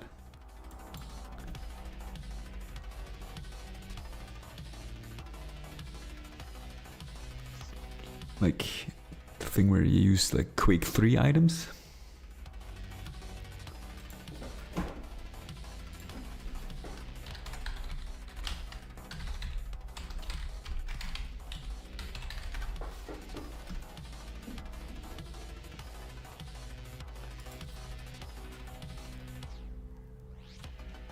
From 0 to 63. Okay, let's have a look. 50. See what it does. Absolutely nothing. Probably because it's subjected to gravity.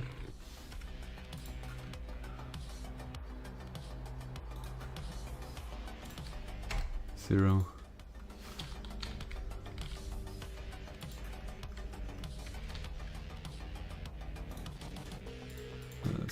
Let's use 10 maybe. We'll push it. Let's see what it does. Just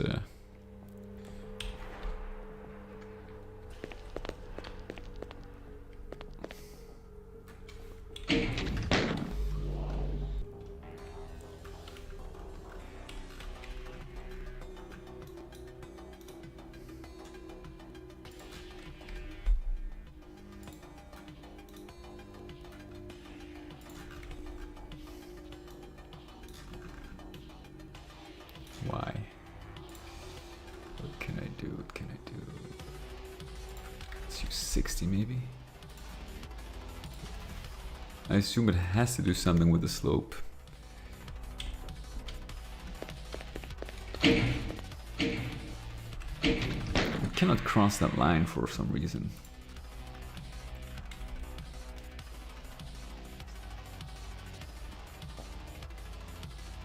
It's because of the slope. Damn it!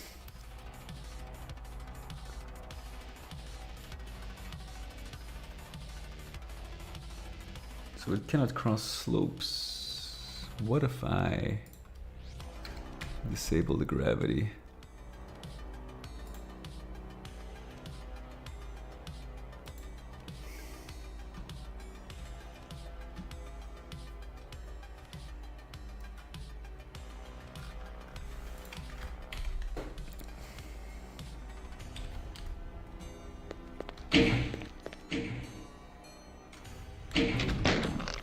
Okay. So what's the gravity?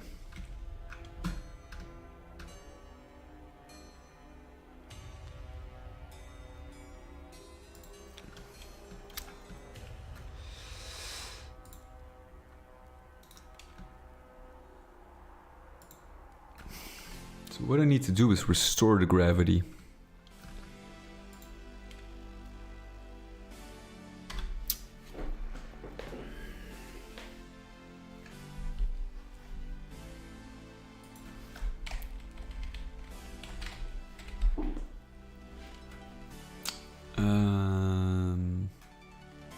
Once the initial push is made,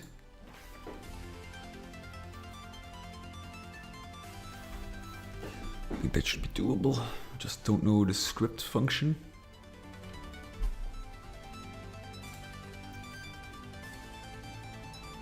Yeah.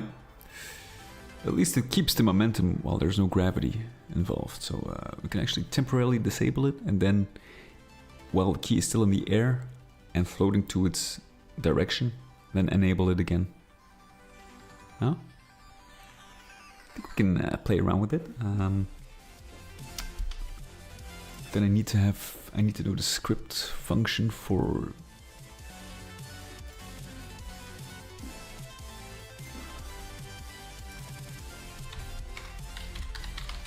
ECS. Grab it. I think I use it.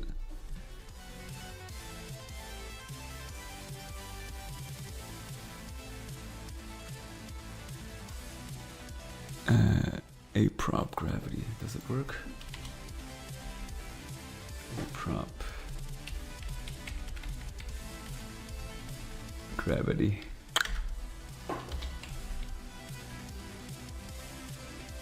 Haha.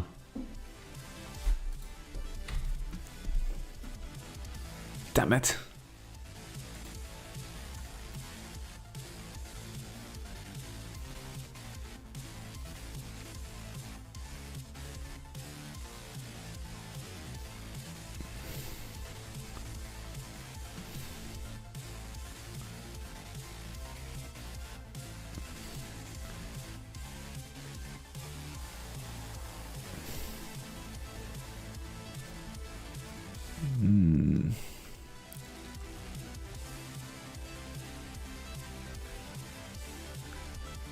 No, that's actually not. This should be indecorate.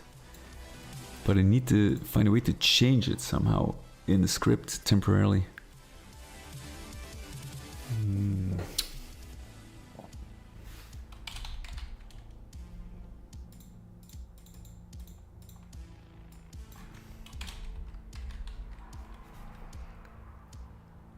Set actor property.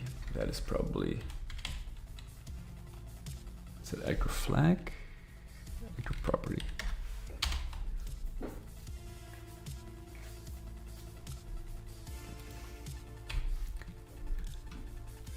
Ah, here we go. Okay, that is it. Thank you so much. That is it. 30. And then a prop gravity.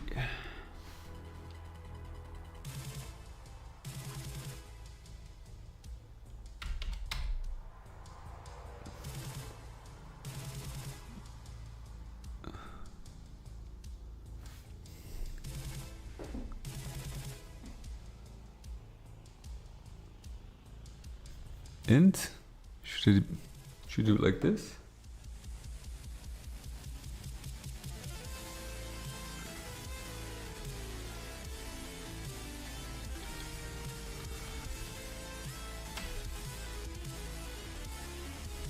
And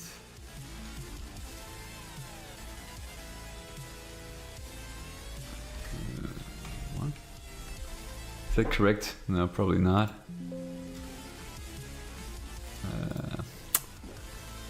Let's see if there's an example.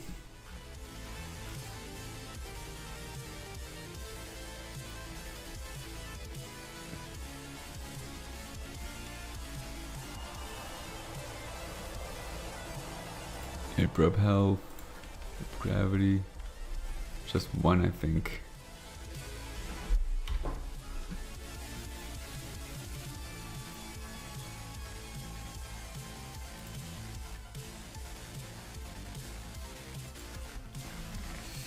Exciting times.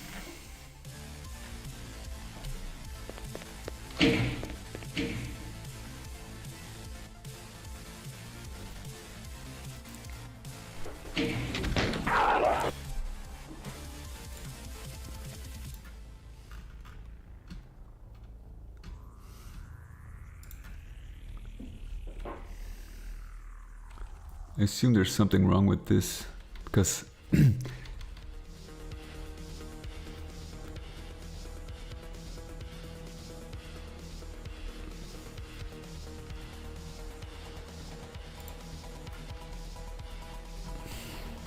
or is it correct?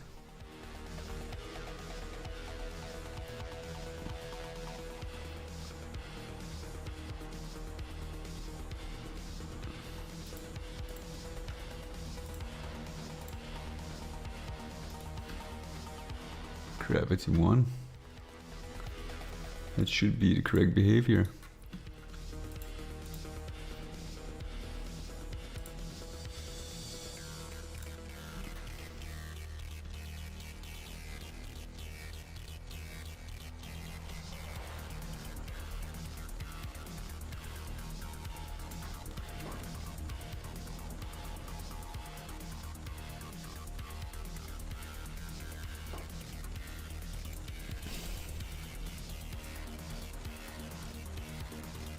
Yeah, it does look like it. Gravity doesn't fix it.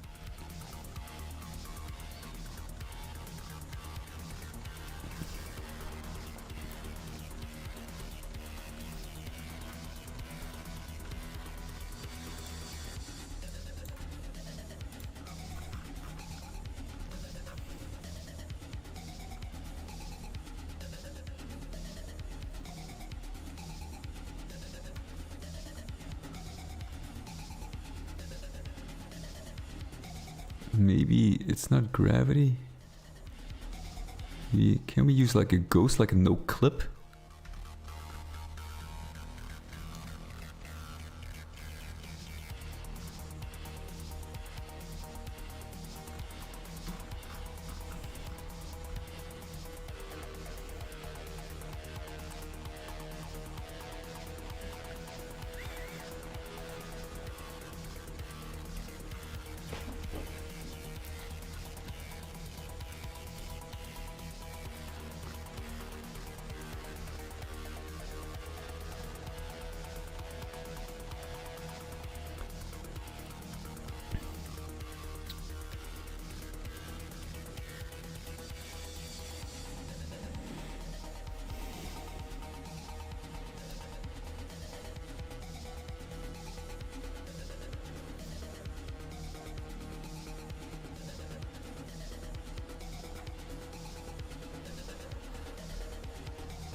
It just needed to,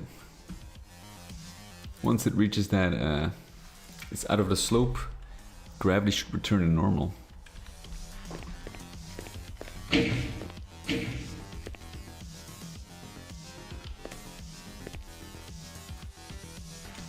so weird, it doesn't work.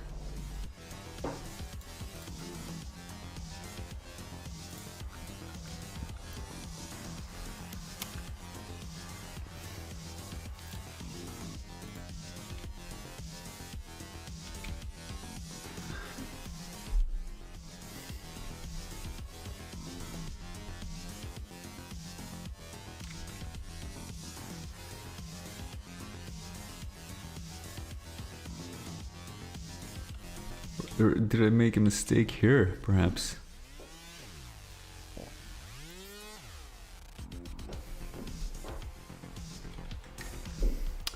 Let's see if this works.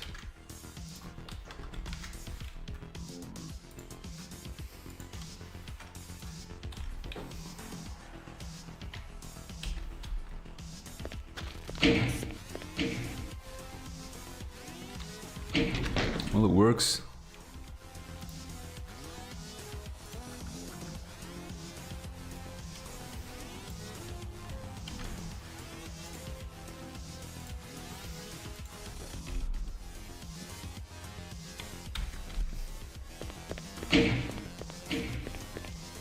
What the fuck? Oh wait. It already has that from the beginning. So this should be 1.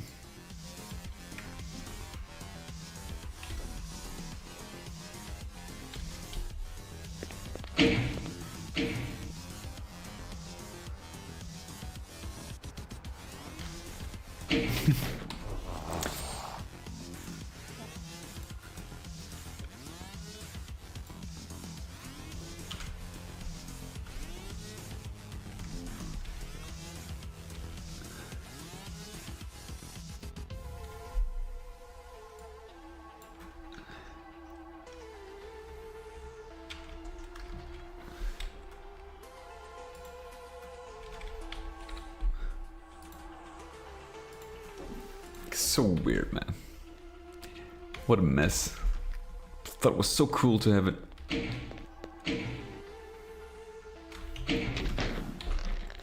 There is something which prevents this from setting in.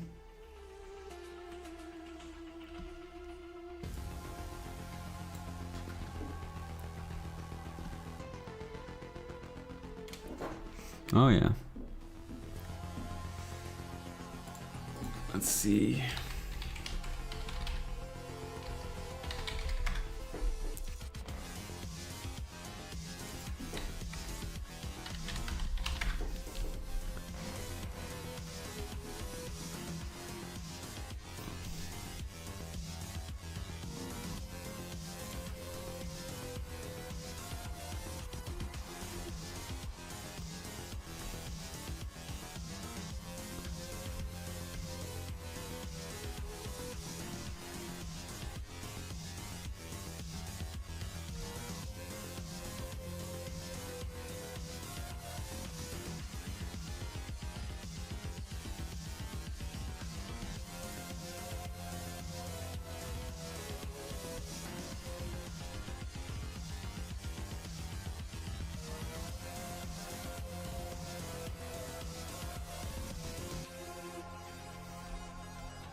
Can't seem to find anything of...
How about...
I'm just checking.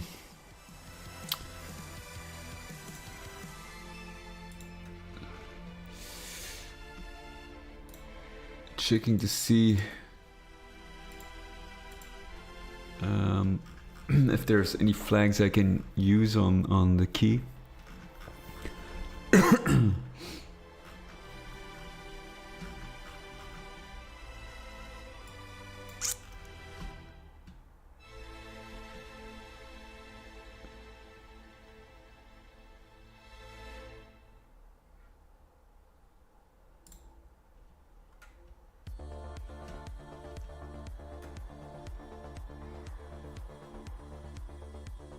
Same problem with sector portal. Ah.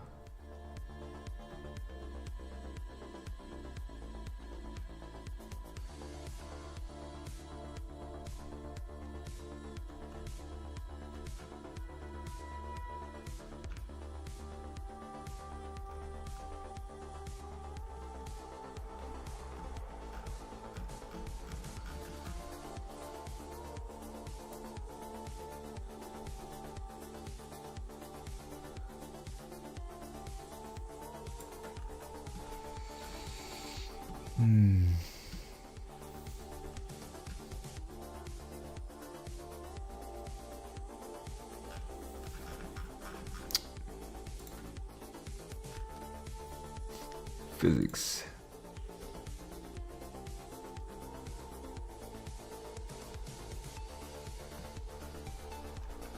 Yeah, maybe.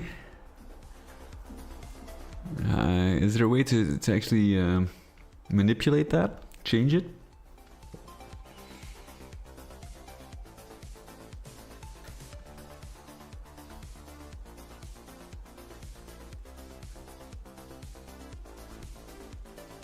No block map, maybe?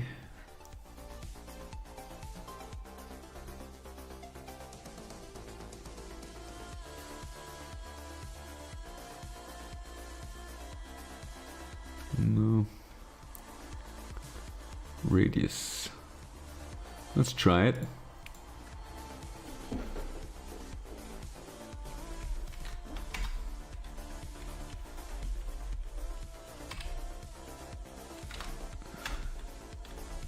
Zero.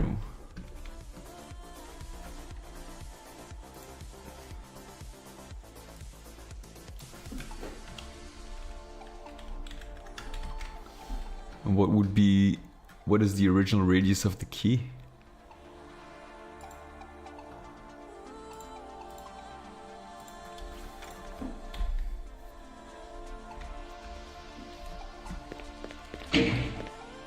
Ah, it gets blocked, damn it.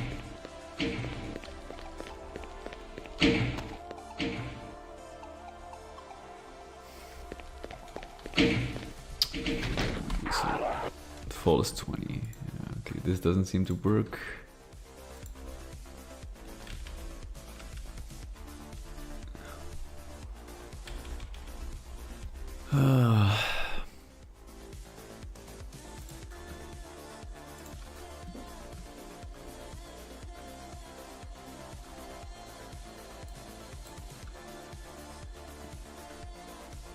No block map, could that be?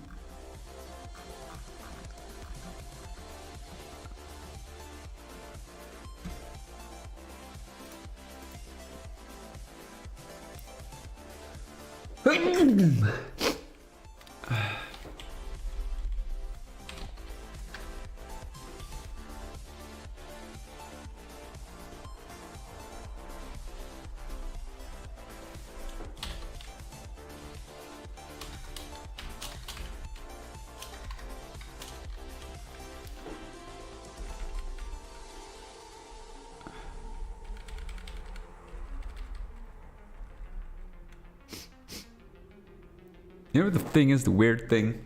Thank you. When I use volcano, did I use volcano ball somewhere?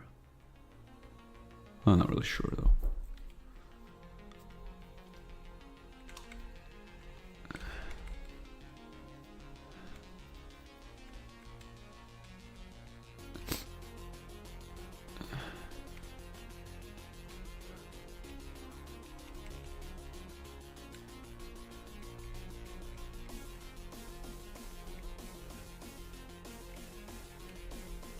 MF, what is MF?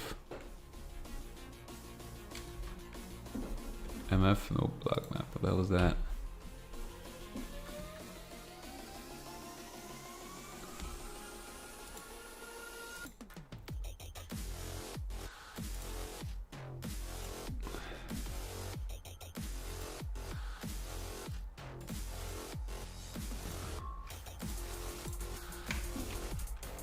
I know.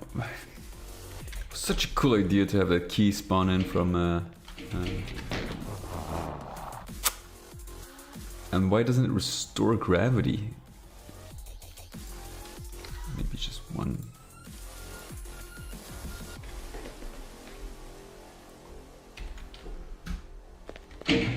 No, it's clear. Now you can clearly see it gets blocked.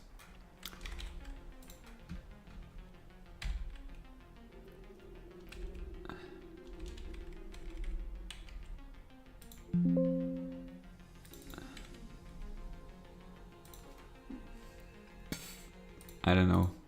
I'm running out of ideas.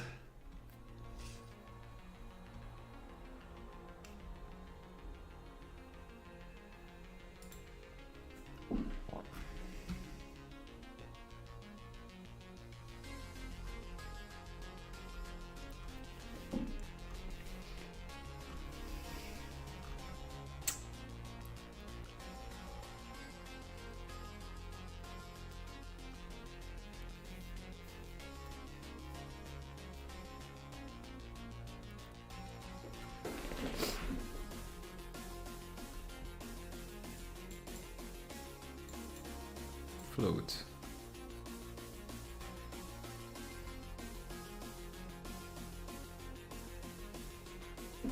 Floor clip. Maybe this one.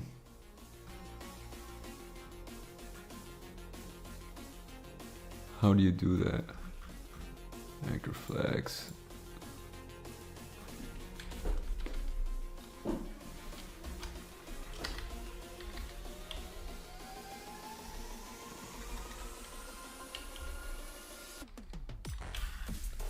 String flag name. Floor clip. Is it like this? What is bool value? So I don't think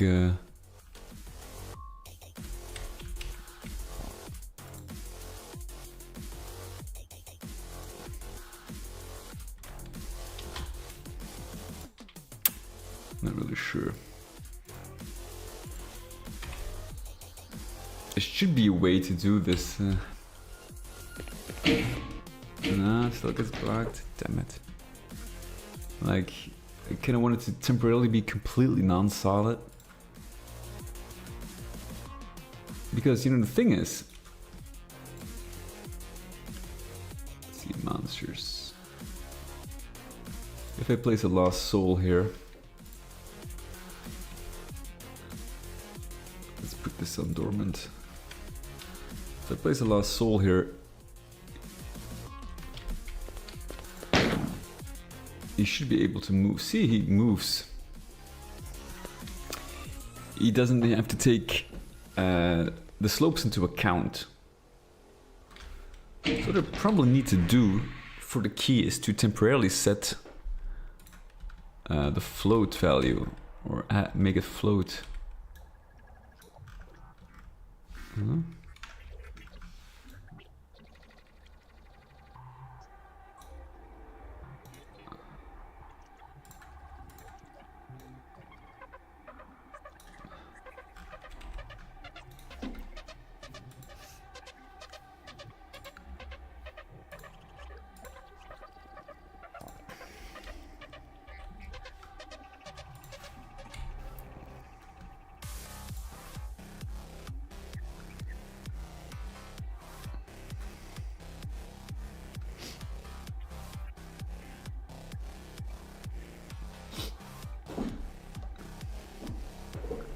Set actor flag. Can't see it. Okay, so it has to be actor flags.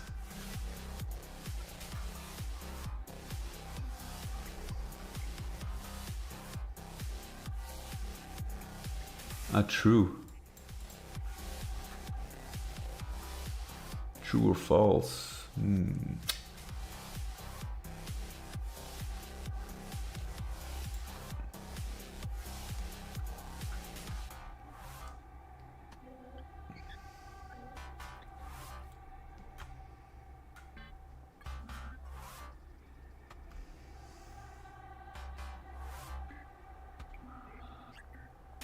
No clip. No clip, true.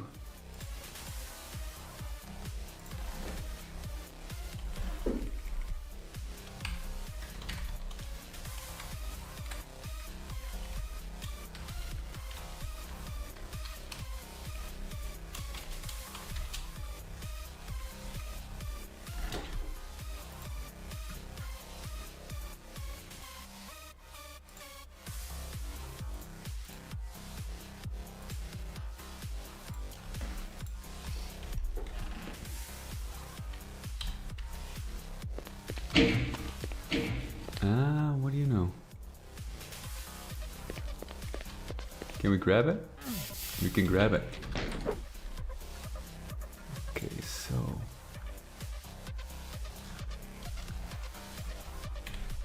now we're getting somewhere.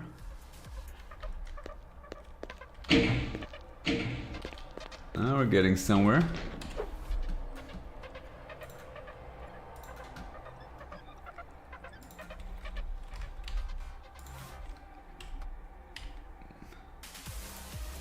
This probably is gonna do it.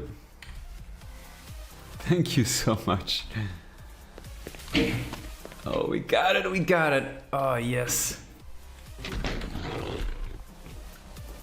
Oh man, I'm so happy. 20.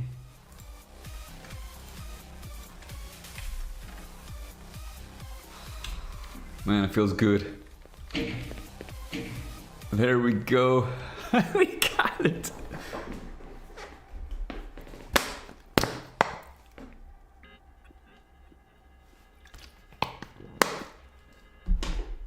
At last, indeed. Wow. That is pretty awesome.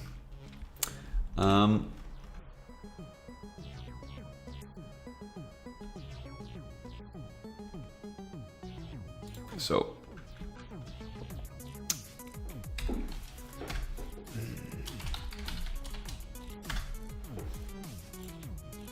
we're gonna activate that lost soul. 31. Come on, what the hell? 31.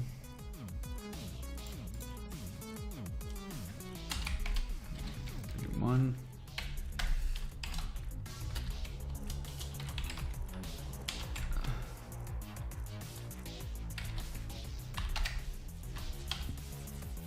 What is the type again?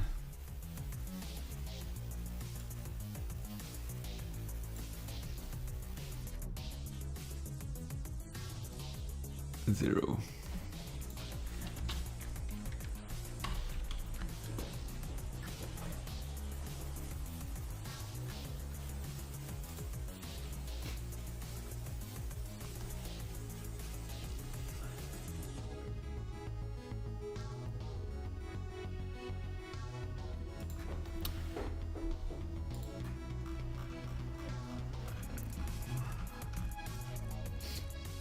Hey, Tunas, what is up, buddy? Will they collide? Probably not. I don't think they will, because I did. It's already there. Well, actually, I'm doing pretty well. Finally got a breakthrough in my issue here.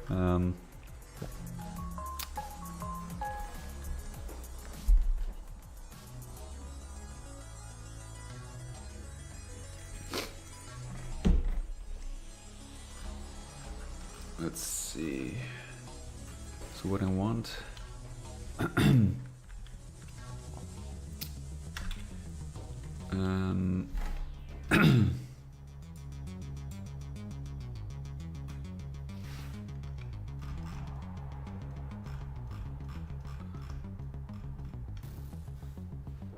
Oh, Jesus Christ. Oh.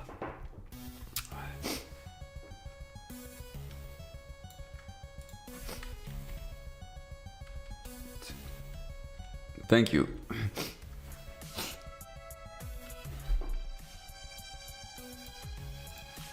What is that?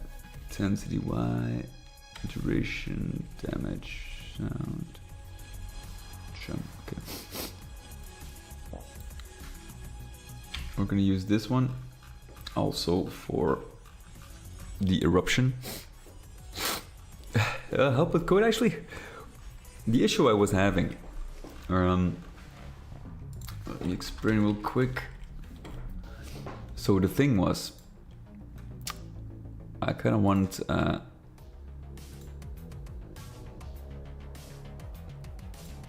kind of wanted to have this key. You know, wanted this volcano to erupt, and then the key should be thrown out and kind of land here. The thing is, because I used slopes, the thrust thing was blocked here, so it didn't move out of this range here. And we were trying to figure out a way to actually, you know, make it happen. And actually what I needed to do was set the actor flag of the key to no clip, so it didn't take that slope into account. And that seemed to do it.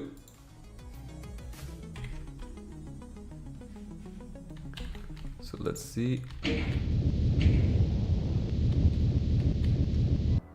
And there comes the lost soul. Now, the only thing what I need is actually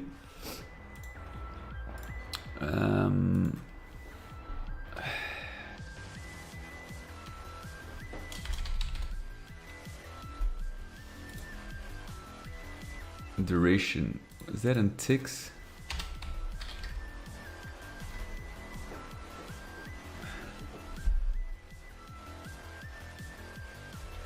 So we can actually add a delay here.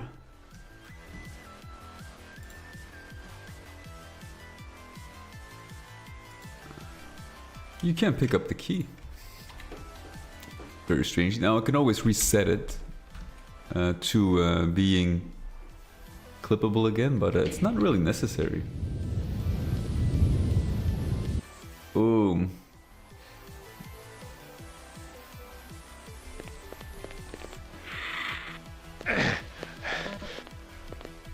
Now, what I kind of want to do is, because it does look a little bit unnatural.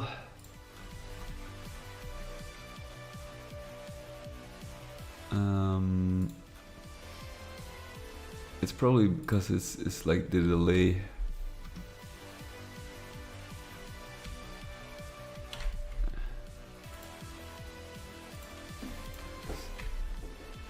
I'm not really sure if there's a way to kind of actually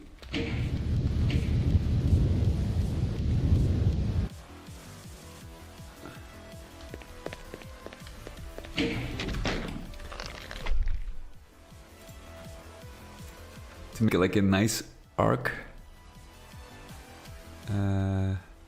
Add set value.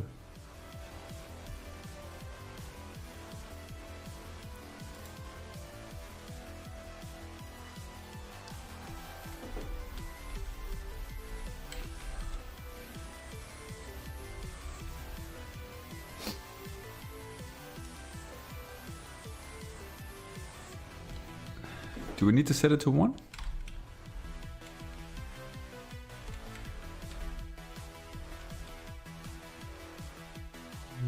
Let's use 18 maybe.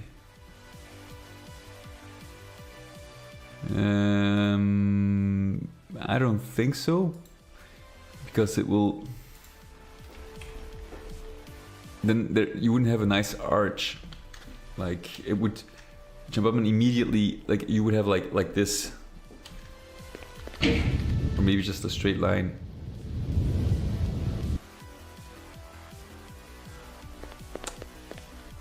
Close.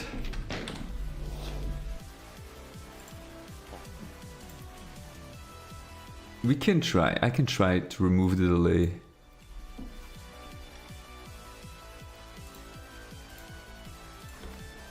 But I think I tried it and it didn't look... I tried it with monsters. That actually looks better, no?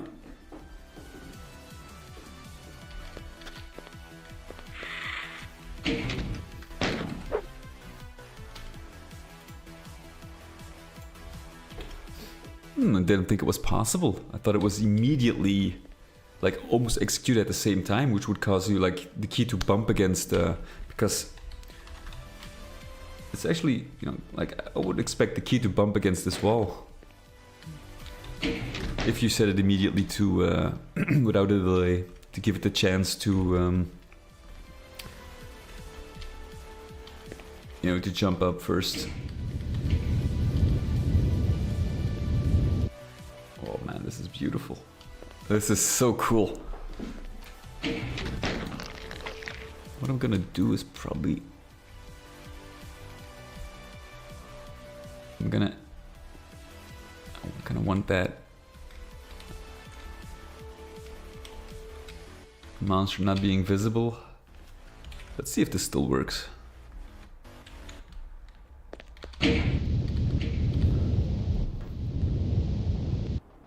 Oh, it still works. Awesome.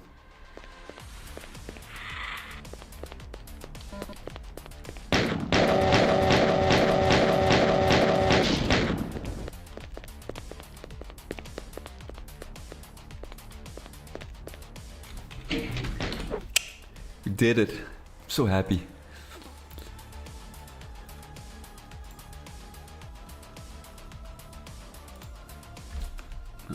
I'll be right back, and another package dropped.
Alright.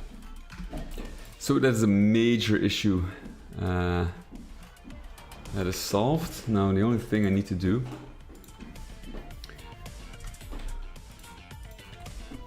is actually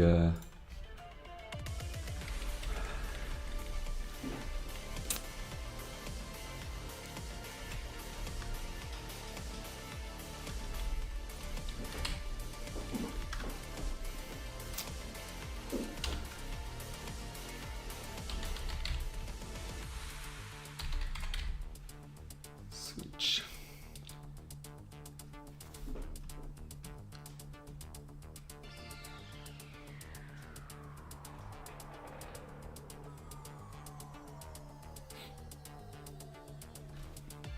Is 0.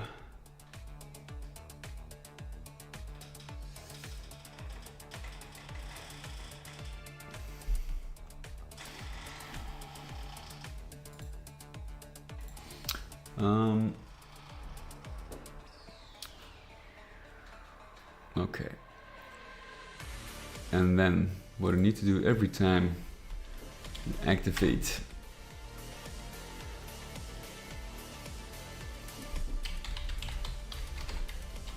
switch plus, and then we go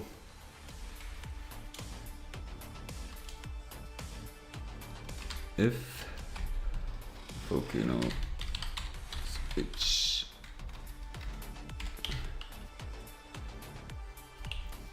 is 3, because you have to press 3 switches.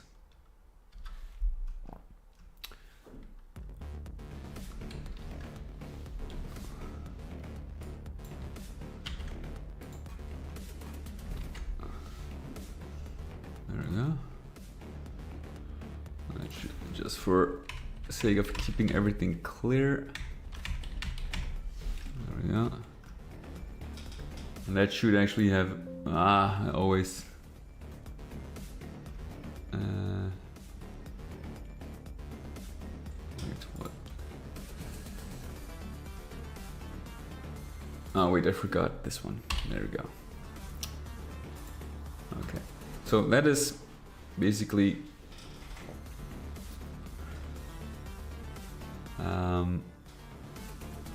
the script. So you have to, this allows you to activate 3 switches.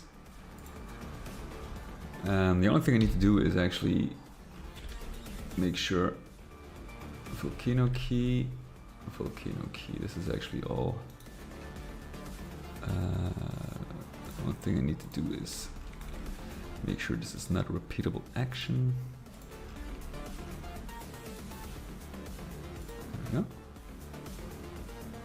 And this should just work.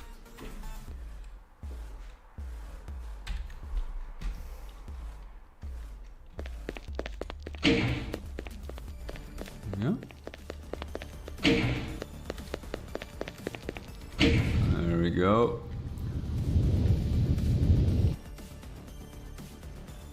Beautiful. To quote somebody famous, it just works.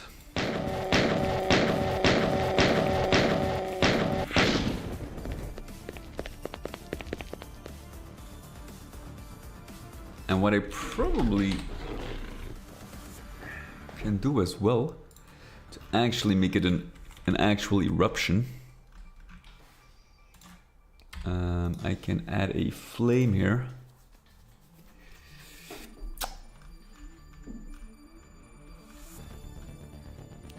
And a special effects fire spawner.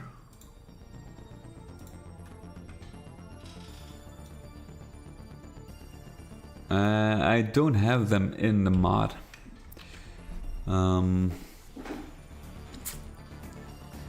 However, I could implement them.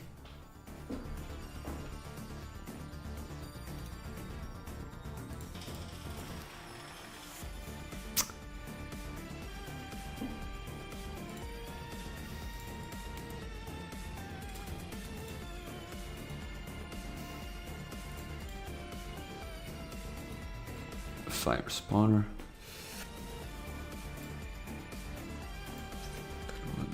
32.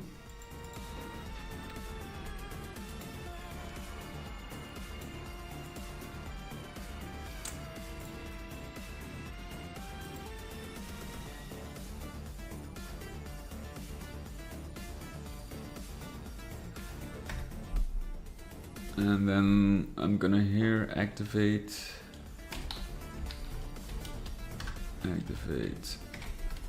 32. Now I probably need to set a few properties for this one, a few arguments, which I would have to check. Well, let's try it out first. Lava balls from Hexen is actually not a bad idea. Certainly would add a lot of flair. Let's see, normally it should work. Yeah, it works. The only thing is, it's fairly small and I'm not really sure what is going on with the sound.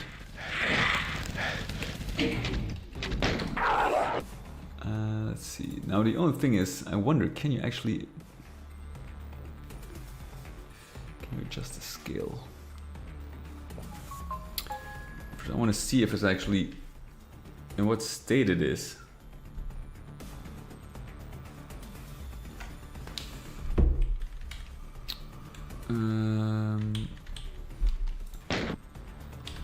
Let's see real quick. Okay, it doesn't exist. That's good. That's good.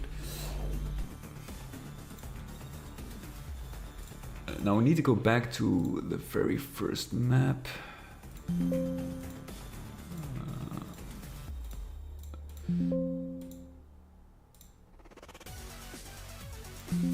Oh God.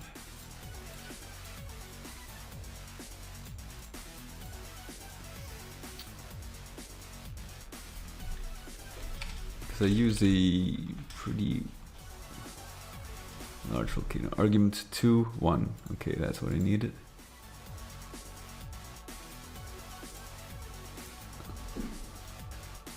Now, first, what I'm gonna do, I'm gonna activate it because I don't want to press the switch every time. Let's put it on non-dormant and then 2, 1. This should probably change the properties like the height. That looks better, no? I have to place it somewhere nice in the middle. I think that looks good. Maybe I can place it a little bit higher. Let's place it nicely in the middle.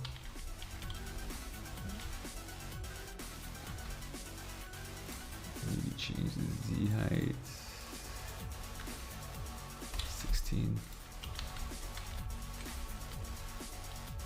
Let's see.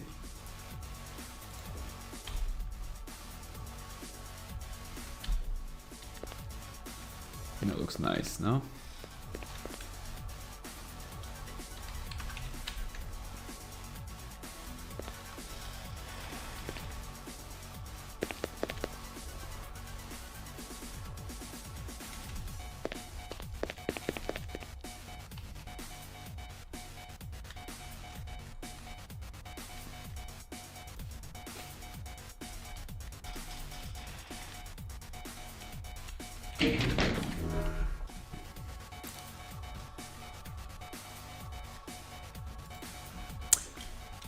It offers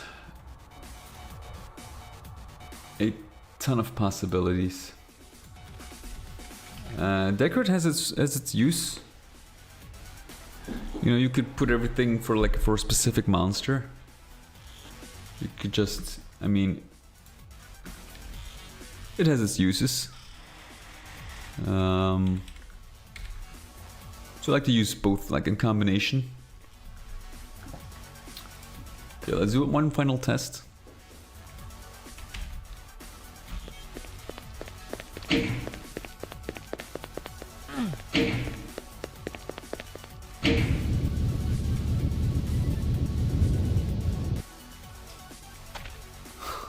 So nice. And there's a little, like, this actually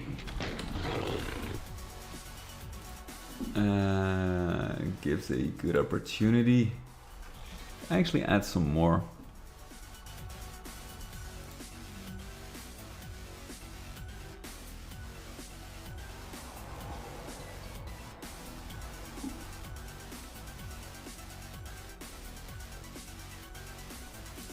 You can actually could use a map spot here. Or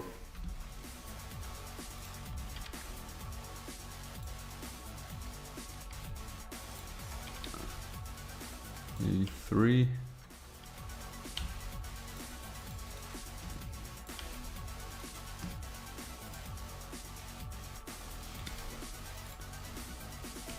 Three. 34.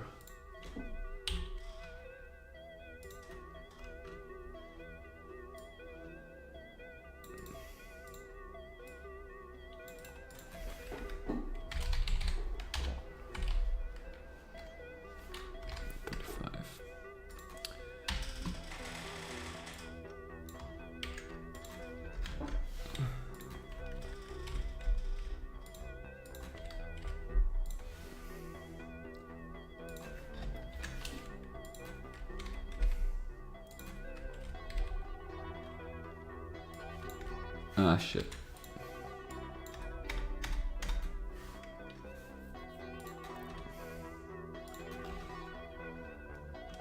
So what we're gonna do here is we're gonna block the player from doing some stunt work here.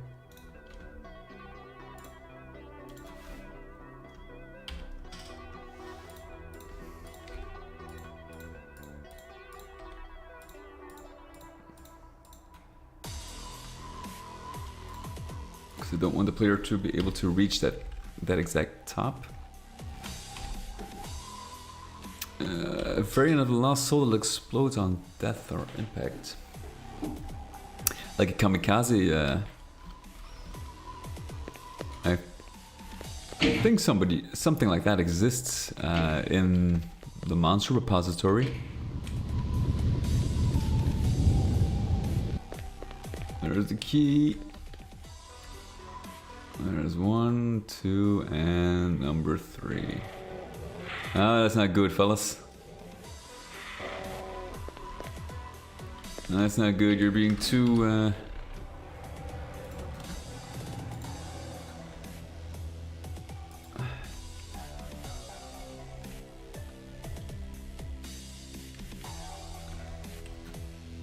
Let's see if we can change something about the type. Like hate players only just hate one specific actor.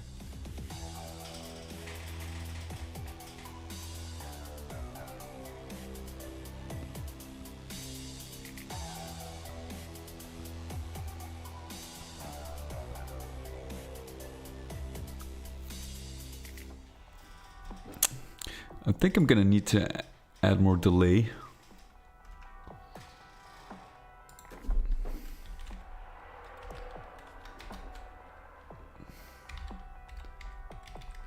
Like 3 seconds.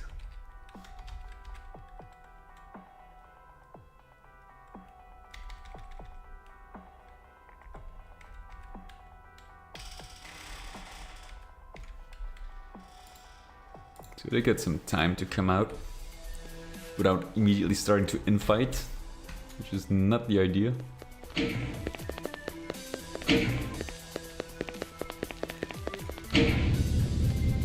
Let's see if we can grab him in flight, mid-flight.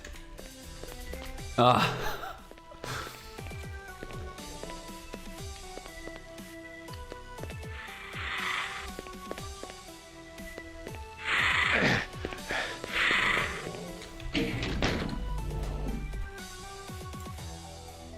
Almost.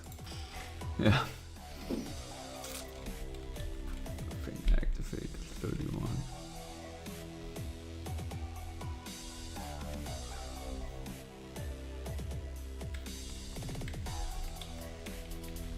Yeah, just 33 and 34, because I think I kind of felt like the last ones came out a little, like almost together almost. 33, 31, 33 and 34. Maybe I can add like maybe 2 seconds. The thing is, like Lost Souls, they sometimes linger around. They don't immediately like make a move towards the player. They sometimes they move very slowly. Let me catch it mid-flight. Son of a. Okay, that's good, yeah.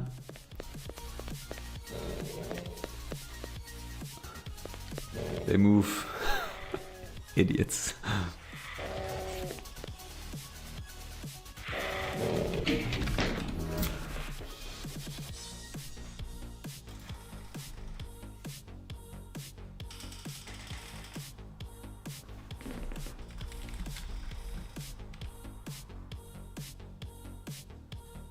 You know, what if I can thrust the souls as well?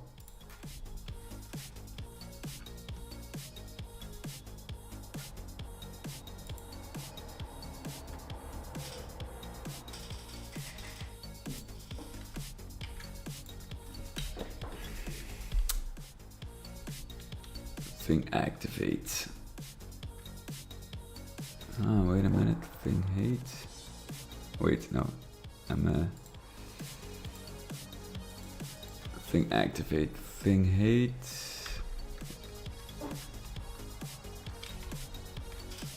Thrust thing. 31. Speed 80.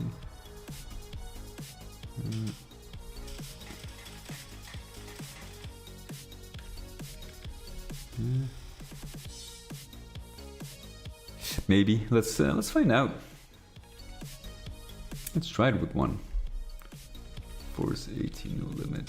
Thing ID 31.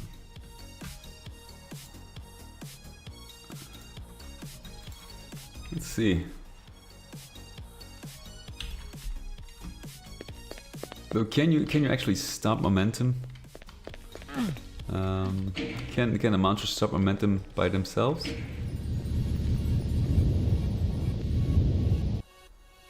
comes the key. Oh.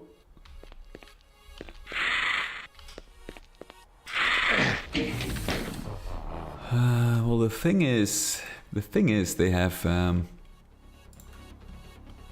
kind of need them. They have no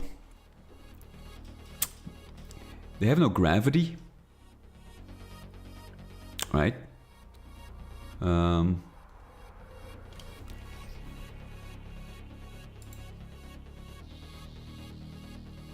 Maybe I can set gravity temporarily for them.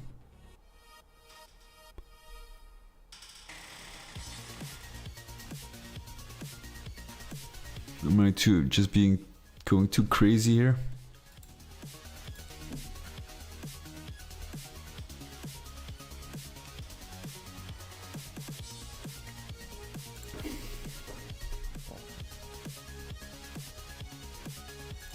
It's gravity. Can you actually set it as an actor flag?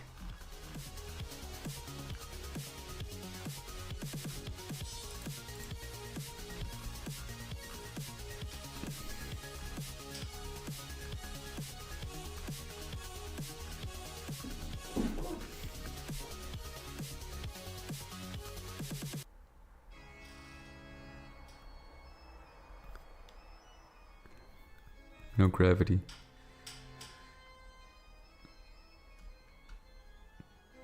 No gravity false. Let's see.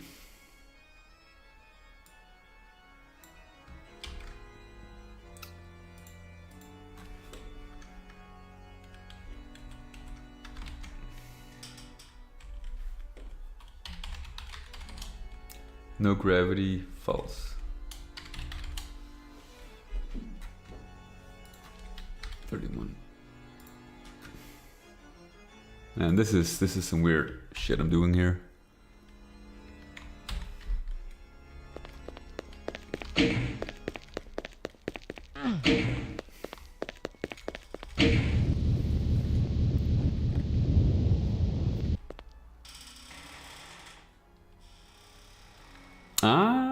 Yeah, it works. The only thing that has to be done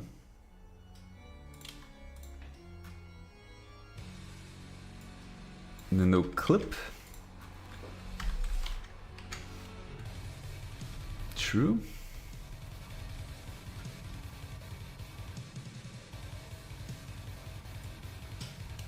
And then what I need to do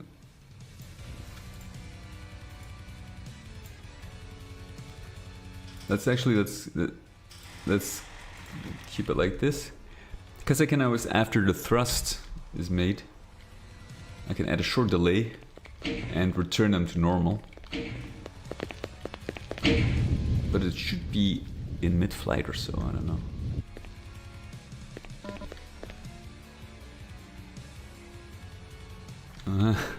No gravity is weird. There's one skull that is actually bound to live on the floor.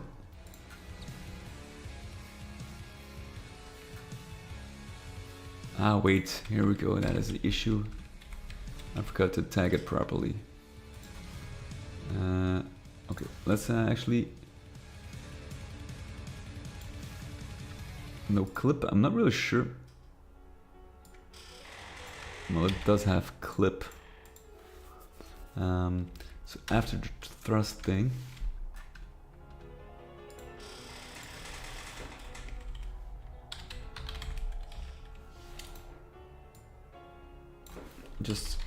I'm just gonna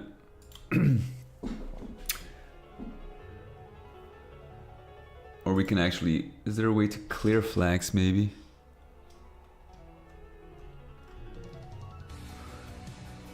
Maybe we can clear all the flags.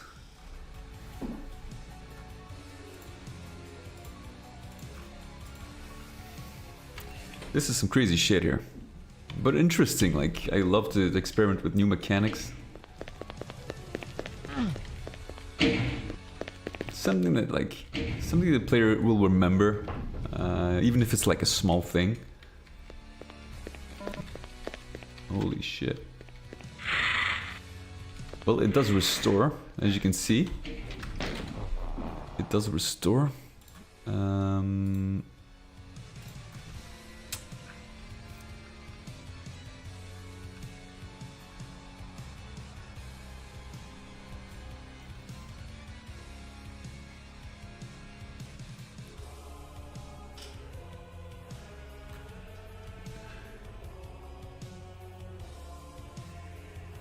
Doom cutes. Oh yeah, for example. Now.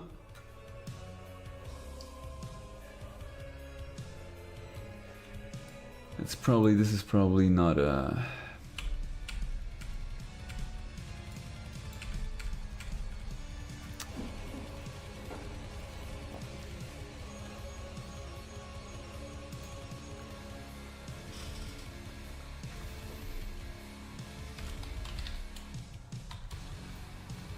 thing move.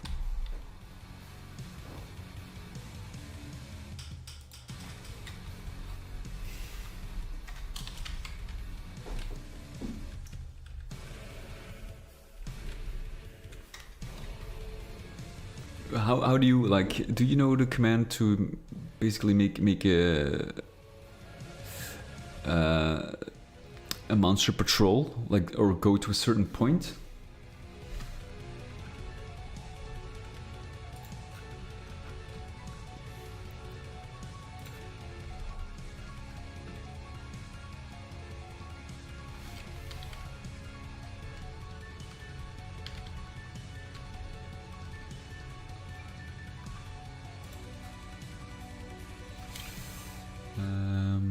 Let's see.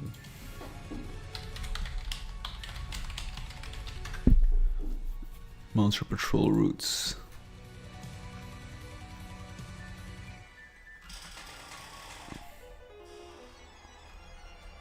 Thing set goal. That is the one actually.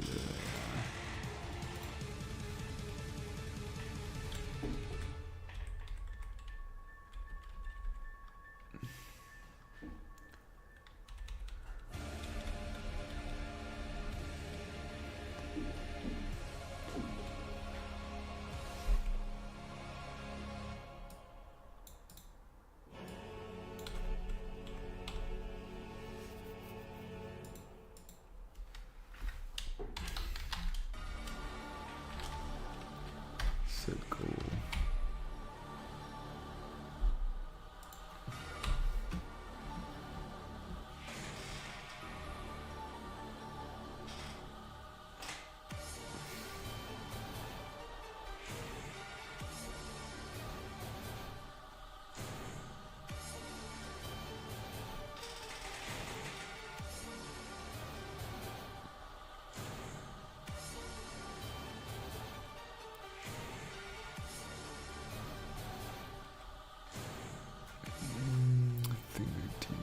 Destination.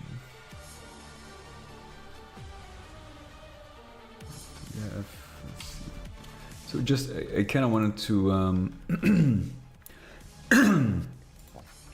to like spread them out a little bit.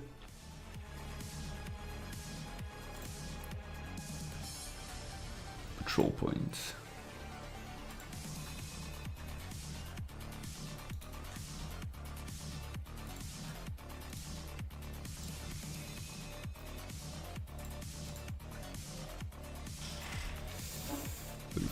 So that's 35.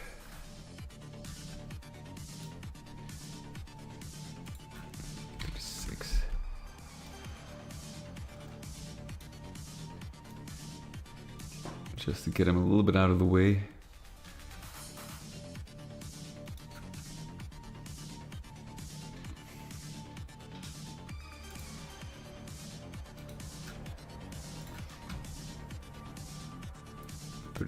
And 33. So 34, we'll go to 35.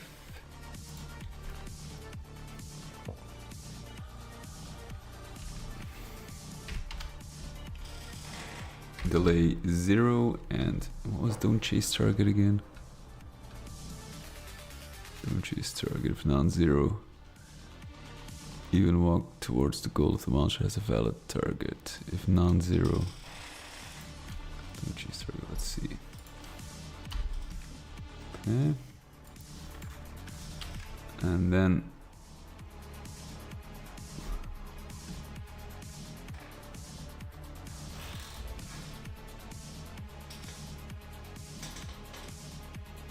wait, this one actually has to be, the first one can actually just come straight up. 33, 34 goes to 35.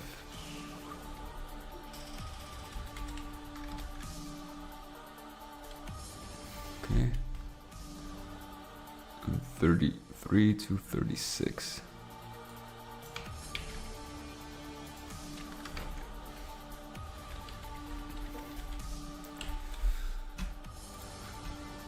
Okay, so now the proper Z height.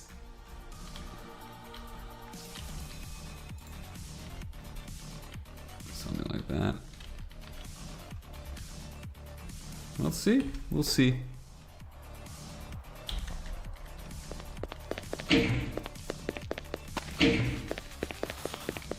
Just make sure like they don't kind of group together too much. That's the first one. It doesn't really matter. That's better. That's good. That's good.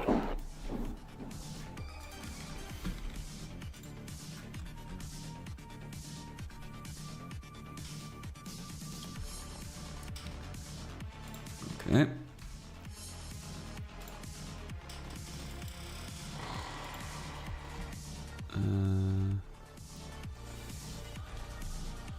Okay, we got it working.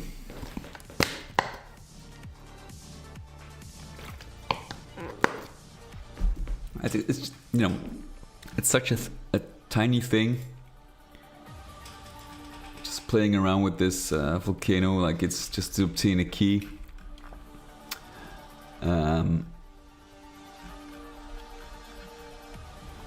But you know, it's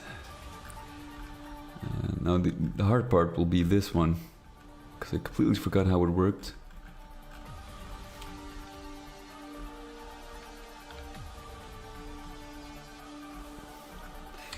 Okay, so let's see what key, red key card. So let's place a red key card here, because I want to check how where we're at when it comes to the pipe travel system.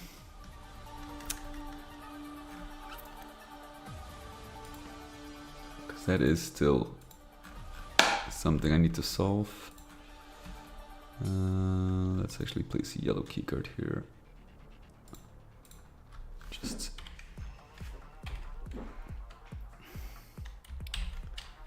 okay, so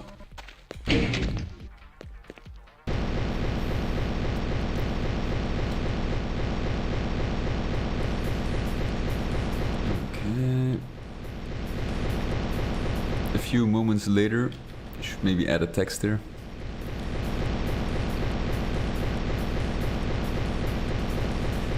So far, so good. Okay. Now, and this is still not functional, so it's been a long time since I did this. And it's very, very strange I got it to work in the first place. So the very first map spot, I have to look at the scripts again.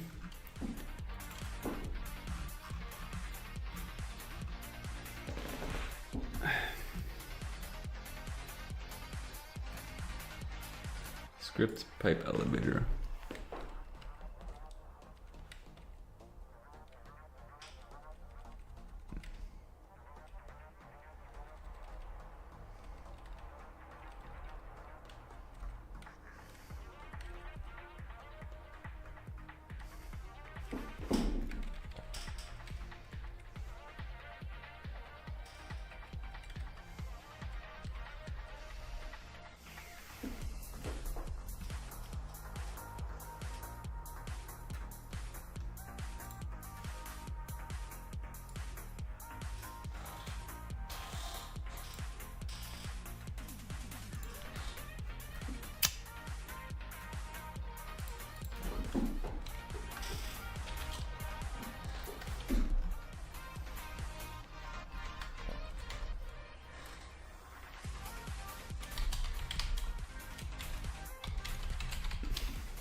floor 0 to 1.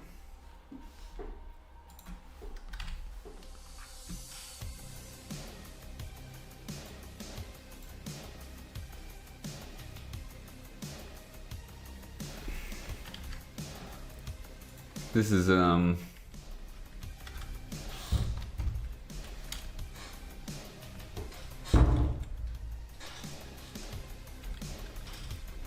then floor 1 to 2. Thankfully, it's only I need to do it once again, once more, just once. But it yeah. Definitely took some time, especially to get it working while the monsters kind of remain. They teleport with you, with their exact same location and state, and that was actually the hardest part to kind of figure out. I didn't even know what was possible. So what that means is that you can actually have a few ambushes in the elevator as well.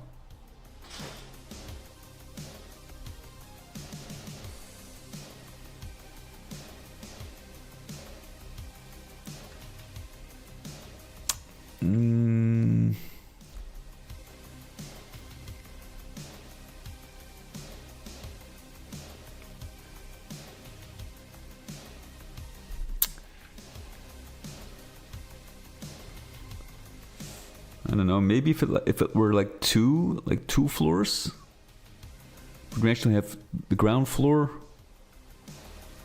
the second or the first floor, and the second floor. So you actually have 3 stages. Not really sure. Now, eventually the script proved to be actually pretty simple, but it was the figuring out that was the hardest. But when you like, it makes sense, right?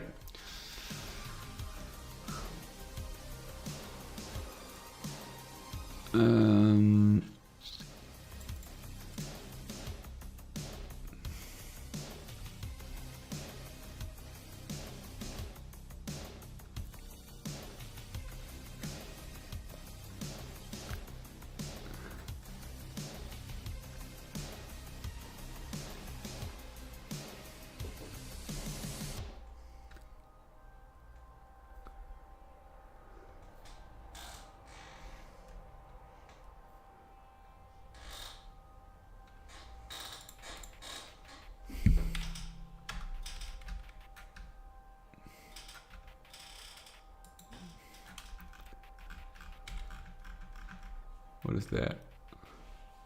Map spot.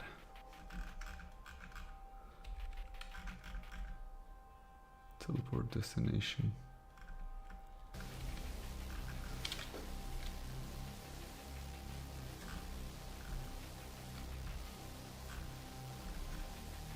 Tag 14.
The same action. Well, the thing is, it would be nice if I like. See, let me show you quickly how the mechanic works. So basically, This one is activated by a key. So you press this lowers, preventing you from getting out. And then you actually get teleported here at this instance. As you can see, you are at the upper level now, or the first floor, so to speak.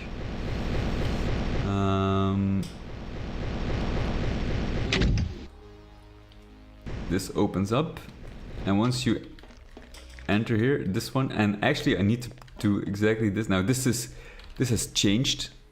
This has become a red. But there's no script attached yet, so I need to actually do the exact same thing, going up and teleporting the player to this one, this spot right here, and then moving up again.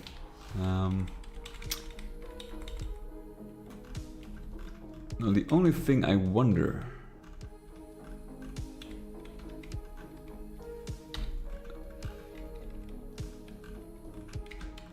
so I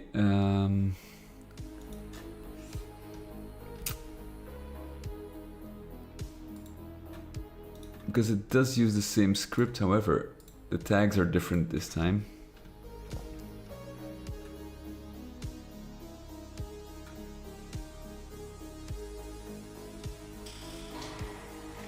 Yeah.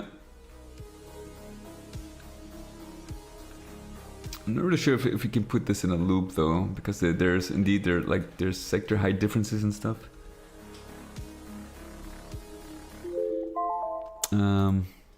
But that is something I will check out next time.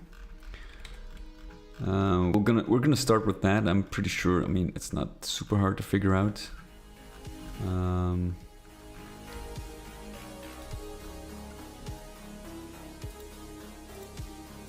The only thing I don't really remember is how exactly, probably this teleport in sector.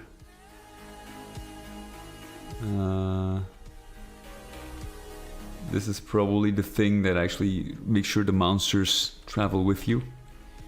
For rest, I think it's fairly simple. Well, we'll fix that next time. Ah, okay. Oh yeah. All right, fellas, thank you so much for watching. I'll be working on it next week again. We'll continue this. We'll wrap the elevator up, and then I think we have most things in place to actually have a fully playable level, and then we can populate it with monsters and stuff. So it shouldn't be too long to kind of wrap this episode up. Then I have to go back to the hub area where I need to, script certain events to make sure, you actually get to a boss fight. So we'll see. Okay, thank you so much for joining, fellas. Thank you for all the help. We have solved a couple of major issues today, so I'm really happy. And I'll see you next week. Take care.